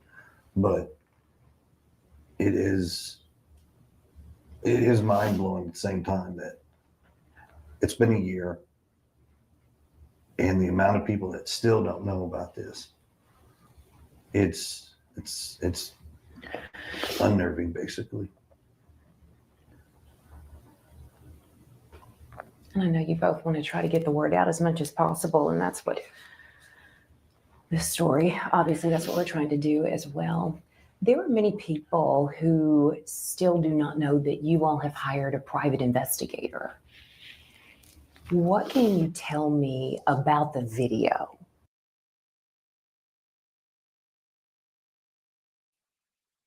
I want to preface this with that video. Law enforcement, prior to this interview, had already said it was not important to the case. Now, for some reason, SF said was speaking to law enforcement on X, which shows us that they're not speaking to law enforcement, because he said, we want to know if you've identified the person. We're not going to give it up until you do. Okay. They've already said it's not important. Now, let me ask you this. Did they act that way at Texas Roadhouse with the green hoodie? Did they say, we're not giving that up till you tell us who it is? Think about it. Okay. And she's saying they want to get the word out as much as possible. I mean, I do find that it's a little, in my opinion, she should not have been playing that video after the sheriff said, they said that it was not pertinent. And I think CP goes as far as to say, kind of trying to tie it to the investigation. So let's keep going.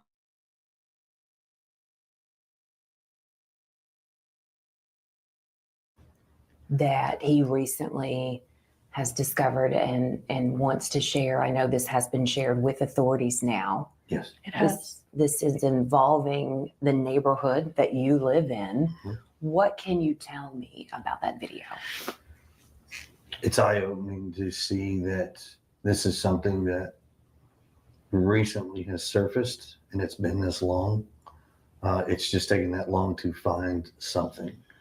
And what the video shows is kind of mind-boggling. We went from potentially not having a sighting to potentially having a sighting.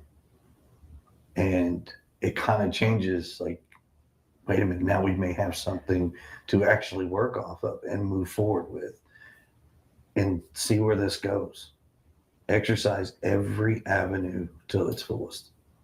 No It doesn't stone matter. unturned. No stone unturned. And Katie, you told me earlier you were determined to get to the bottom of this, to get to the bottom of that video. Yeah, absolutely. Anything that could possibly be something that could lead us to him. We're going to keep looking. We're going to keep digging and keep finding and confirm if it is or isn't, because, I mean, if it's possible, then it's got to be confirmed. How hopeful are you that this video truly has something that could lead to finding Sebastian? I pray that if there is anything even remotely in it that could help us find Sebastian, I pray that it is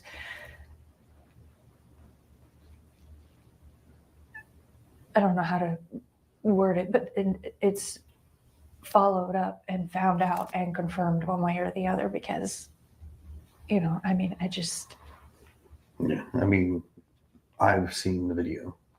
I know what's in it. It actually gives us more rejuvenated hope that we may actually be onto something. We just have to run it down. We've got to figure this out. And with law enforcement doing what they can, and with the help of like TBI, the FBI, all of that. I mean, I believe Secret Service was involved in the beginning. Maybe they can look at this video as well. Let's bring people back to the table, and let's exercise every possibility of enhancing this video, looking at whatever, and tackling what it is to get an answer. Now, this is your chance to respond, to speak out.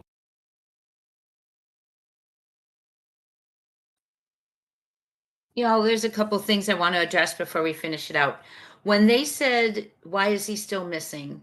I did not know it was the largest manhunt in Tennessee for a child. I'm actually going to look that up. What I find interesting is he says it's mind-blowing, yet he said in the beginning that we're still here and, people don't know him, we haven't found him. And she says she just can't believe, they haven't found him. But yet in the beginning, didn't CP say we won't find him? So why a year down the road is he surprised? Yes, please be respectful in the chat. Thank you, Machete. Unscrupulous troll bunny bear with a mole. Okay. So that's interesting. But they're saying there's zero evidence. So zero evidence. We know they do. Law enforcement does have evidence. They have quite a bit. We're getting closer, you guys. There's just those little pieces. We don't know if what physical evidence we have, because we know they do not have Sebastian, but we're aware that they're allegedly aware. There's circumstantial. We're aware of some of that in our opinion. Still questioning why the car may not have been, the vehicle description may not have been put on the Amber Alert if indeed Sebastian was in that vehicle.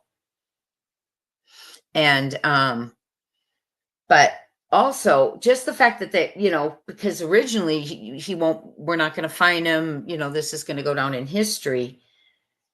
So they want to get the word out as much as possible. Well, then I hope that means they're going to start being more visible for Sebastian's sake. Let's see what else we got here. Oh, they're talking about that video. Even though law enforcement has already said it's nothing, they're still saying they'd like the Secret Service or FBI to look at it. Well, they're not going to, because they've already debunked it. Okay. And then they're really trying to make an issue of that video. And I just got a message that At Night may have posted something. So that they making an issue, that they're just really trying to keep that video out there, that's important. Well, I will tell you, one of my sources told me there's a neighbor that walks their dog. That was the dog walking neighbor. I know SF said, well, there is a dog walker, but he's not in this frame, but it's a different person, but never showed us. The local said, that's a dog walker who walks every night, and shared the path with me. So that's what I've been told. Let's go ahead and check X real quick to see what At Night has done. And thank you for letting me know. Mods, one moment. I'm going to switch off of here.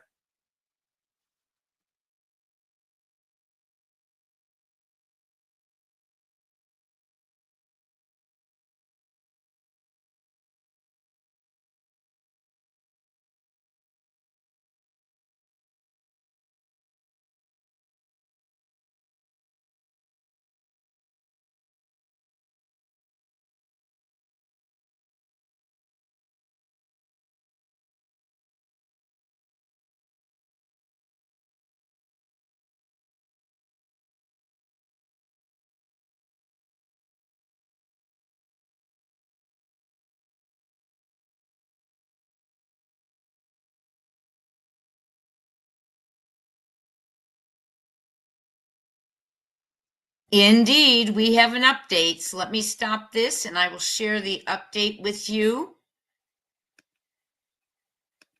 from At Night Intelligence, At Night Private Intelligence Agency. They are on a team with Dog the Bounty Hunter and for Seth Rogers. This was 4 minutes ago. At Night Private Intelligence, urgent public call for information.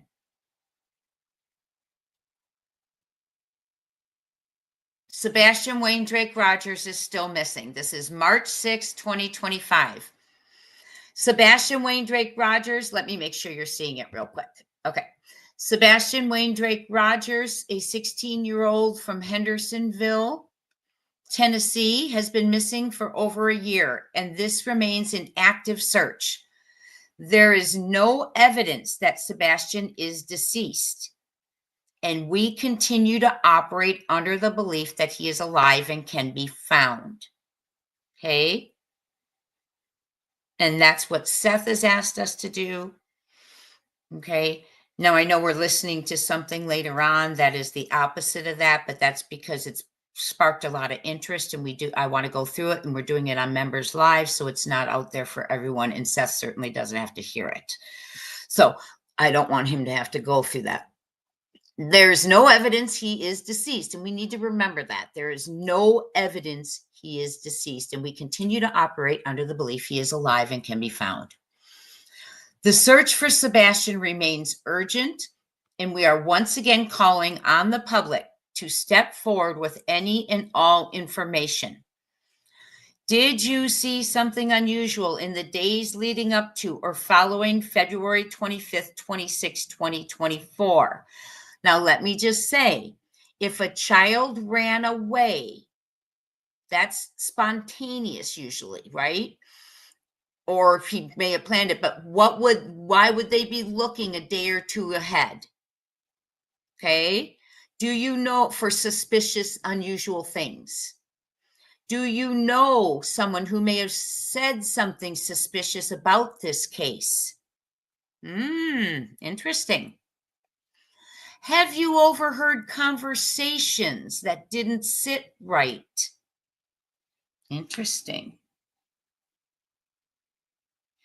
Even if you aren't sure if what you know is relevant, now is the time to come forward. A single piece of overlooked information could be the key to bringing Sebastian home. And that's exactly what our show has been about today. We went over the, investigations, how they're probably missing a piece. What they can be doing is eliminating things, right? For instance, Nancy Grace eliminated the fact that he could have gone out back doors because he didn't have a key. She eliminated things that could not have occurred, right? So interesting. Even if you aren't sure if what you know is relevant, now is the time to come forward. A single piece of overlooked information could be the key to bringing Sebastian home. Absolutely. And I'm telling you, they're close. They just need a couple of things. Dial 911 immediately if you believe you see Sebastian. Sumner County, 615-451-3838, TBI, 800-TBI-FIND, tips to TBI at tbi.tn.gov and tips.fbi.gov. Also dog and at night you can call or text 844-922-3236, and you can email Sebastian at manhunts.one.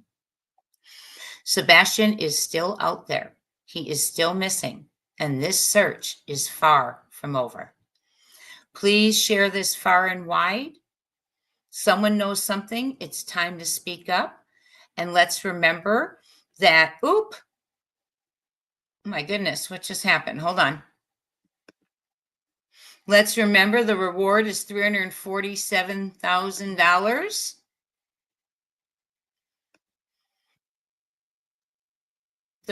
The review of surveillance that At Night did, the footage, they believe in Hendersonville on February 25th, 2024, that Sebastian may be in danger then.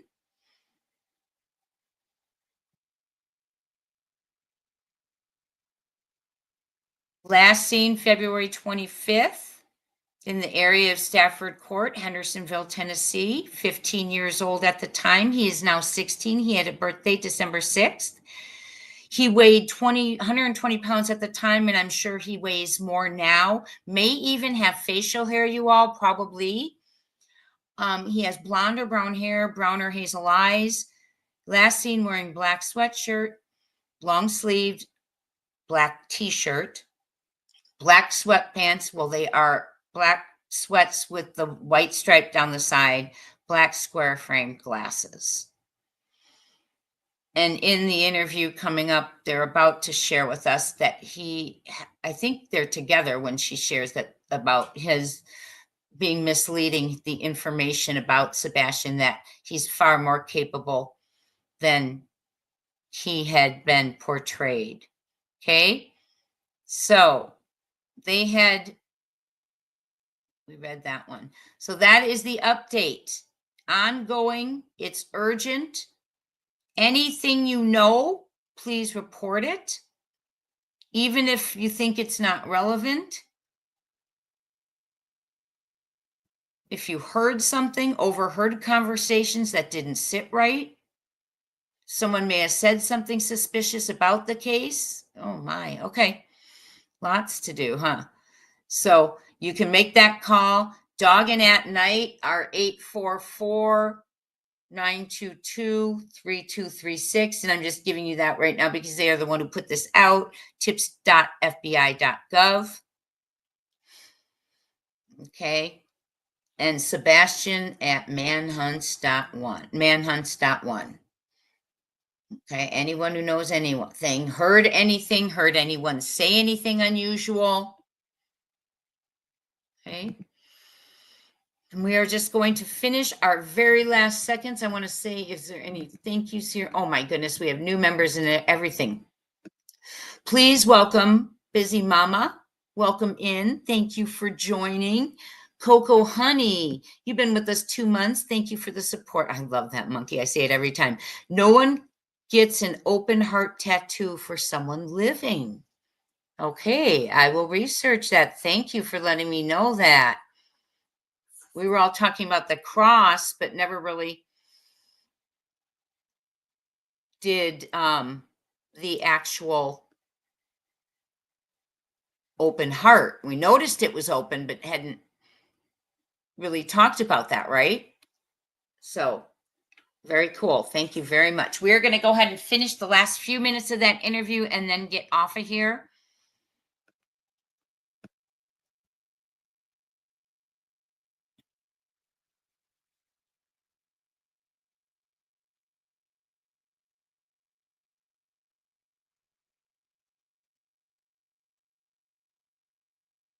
Oops.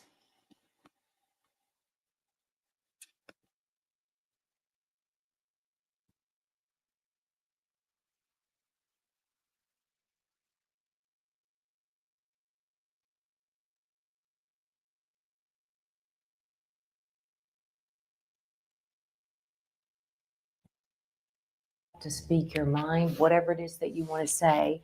But you know, no matter what the story is, there are always people who will point fingers. What do you want to say to anyone out there who wants to say that one of you could have something to do with Sebastian's disappearance?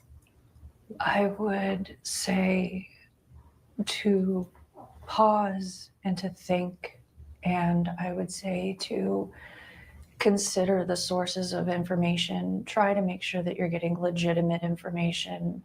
Avoid the rumors.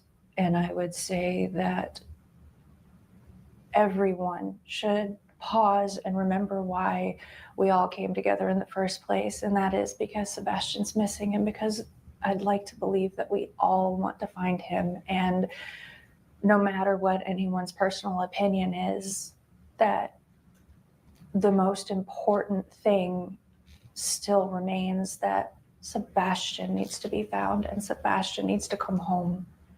And I would just say thank you to everyone and anyone that is a part of that. You guys, funerals cost at least 15 grand. I mean, do your loved ones have 15 grand to spare? Because I know mine don't. So for less than 20 bucks. So let's say Sebastian is listening when this is running, and he hears you, he sees you. What do you want to say to him? I would say that I love you so very much, and that I hope that you're okay. And I would say that know that we all love you, and that there are so many people that care and so many people that are looking, and hang in there and know that we're going to find you, know that we're going to bring you home.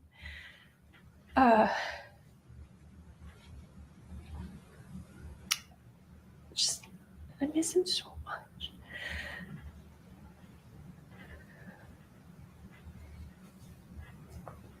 So at this point, it's keep searching. People keep looking. Keep searching, keep looking. We keep putting up new flyers. I know a lot of places, they take them down after so long. We just keep going back and putting more up.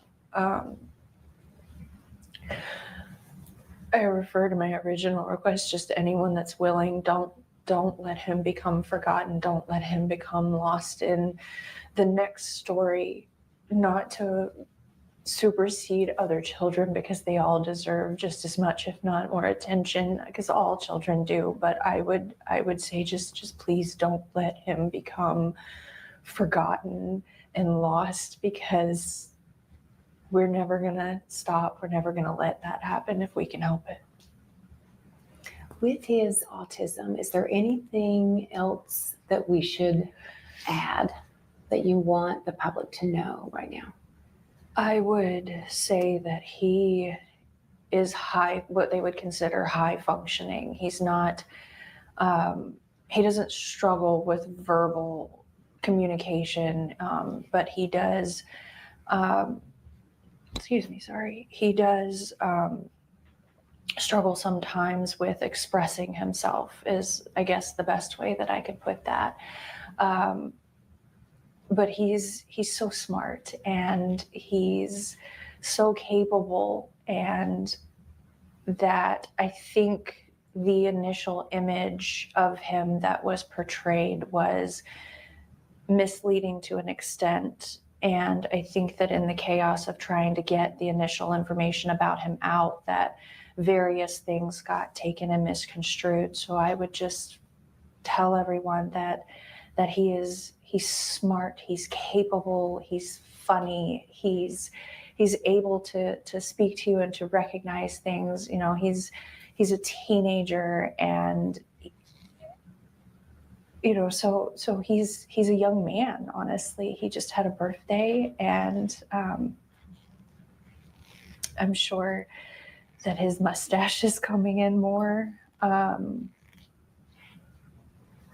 mean, he really is a good kid. What do you miss most about your son? Oh, God. I miss his smile. I miss his laugh. I miss going and doing fun things with him. I miss taking him to get a haircut and him saying, "Mom, feel my head." I miss cooking dinner with him. I miss game nights. He would play Uno until the sun came up if you let him. You know, he goes through phases of which games he's into, but, you know, I miss him. I miss everything about him, the good, the bad. I miss his attitude. I miss, you know, him trying to eat all the sweets instead of dinner. I miss him stealing my Brussels sprouts while I'm trying to cook them. Oh. I sense lots of joy that's being missed right now. Green tea. His jokes, the way he laughs when he tells a funny. He had, there's a video that I put out that he was being goofy, and he had this like half-gallon of green tea that he had gotten from the grocery store, and he thought of this joke, and he ran in the kitchen and he grabbed a green cup, and he was like, "Mom, green tea." And it was just so funny, and I was just like, "Dude, hold on, you gotta do that again." And I grabbed my phone and I was like, "You gotta do it again." And he was like, "Green tea." And he was just like, it's not in the video, but he was just rolling because he just thought it was the funniest thing ever. And He's got some quirky one-liners. oh God, he was getting he was getting to where he had some good ones. Sounds like a great sense of humor. It was definitely developing. He was coming into his sarcasm. You know, like one of the other videos I released, when it's hard to hear, but we were bowling, and because he has a lot of fun with it. He actually was getting a lot better without bumpers. But he like rolled a good roll, and he turns around and he's like, "You got wrecked, Mom." And I was just like, what is happening right now? But I mean, I miss that, you know, I miss being able to hang out with him, you know, because he's not little anymore, you know.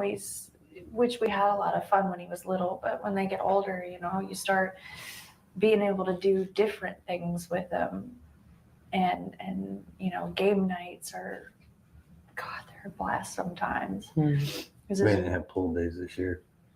whole days. Hmm. It's big in the summer. He loves to go to the pool as much as possible. Swimming. Swims. Oh God, he loves to swim. He's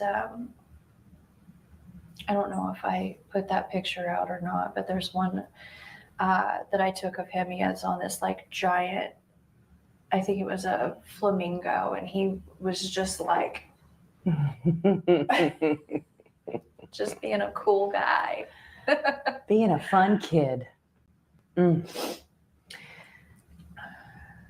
For our viewers, before we end this, I guess your message for them is just keep hope alive. Yes. Remember him. Keep looking. Share his face, because talking about him is what we want to do, but we want to make sure that people know his face. We want to know that people know who they're looking for. And we would just ask that everyone just kind of be aware of your surroundings in general. You never know. And all it takes is just one person that could make a difference. And go ahead. I would say, if anything, constantly being vigilant, just looking out there, aware of what your surroundings are. Please, if you see something, call 911, call TBI. I know there's a lot of other things out there, but we would encourage. It needs to be segregated, like just a single point of right back to law enforcement. That's where it needs to go. Anybody that sees anything, just report it, please. Do you feel that there's someone out there right now that knows something? They're just not saying it? It's hard to say until we can run down this video and figure out what we're seeing. I don't want to speculate. I don't want to, because it's an active investigation. I don't want to add any more chaos that's already out there. We just want to keep this to the core, Sebastian. Keeping hope alive. Yes. The search goes on.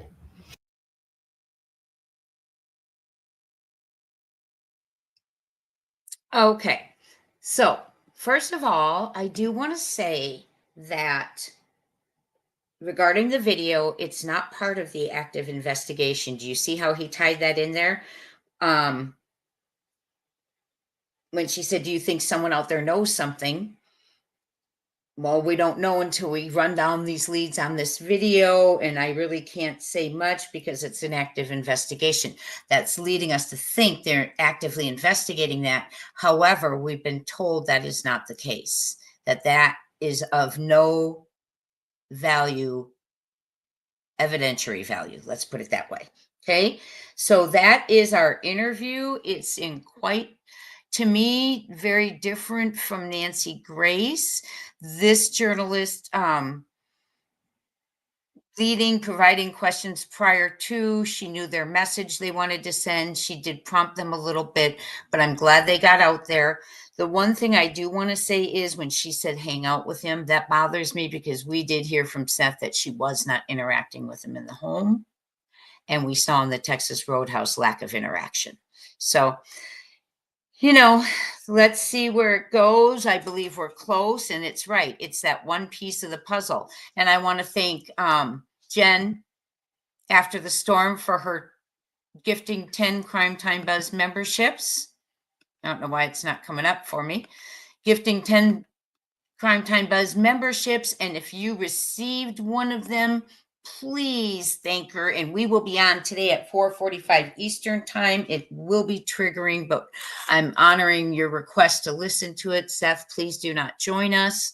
It'll be Donna's reading, Serafina. And thank you to all our new members. 4:45 Eastern today, Saturdays 1 p.m. normally. And I want to thank Busy Mama, Coco Honey for 2 months. After the Storm for gifting, Golden Fire, welcome. Tori Banks, welcome. Miriam for gifting. Be sure you thank them if you get one.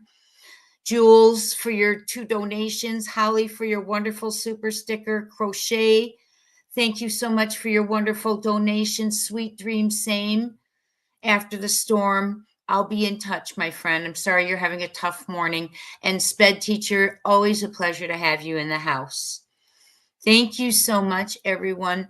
I think they were very contrasting interviews. Oh, and someone, Unscrupulous Troll Bunny, said thank you for the membership. So I think that we had a lack of eye contact, just very different, in my opinion, okay, from Nancy Grace. I am grateful that CP let KP talk, because I think that's how, we wanted to hear from KP, not CP, and we have for almost a year heard from CP. Thank you so much, Caroline Miller. I'm glad you all enjoyed the live. I will see you 4:30, what did I say?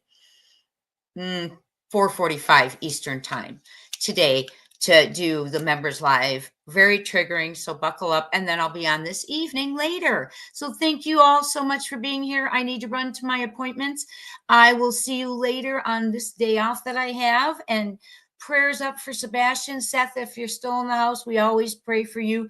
The vigil was beautiful. Your prayer was powerful, and we are going to bring him home. Sebastian Wayne Drake Rogers. Talk soon, everyone.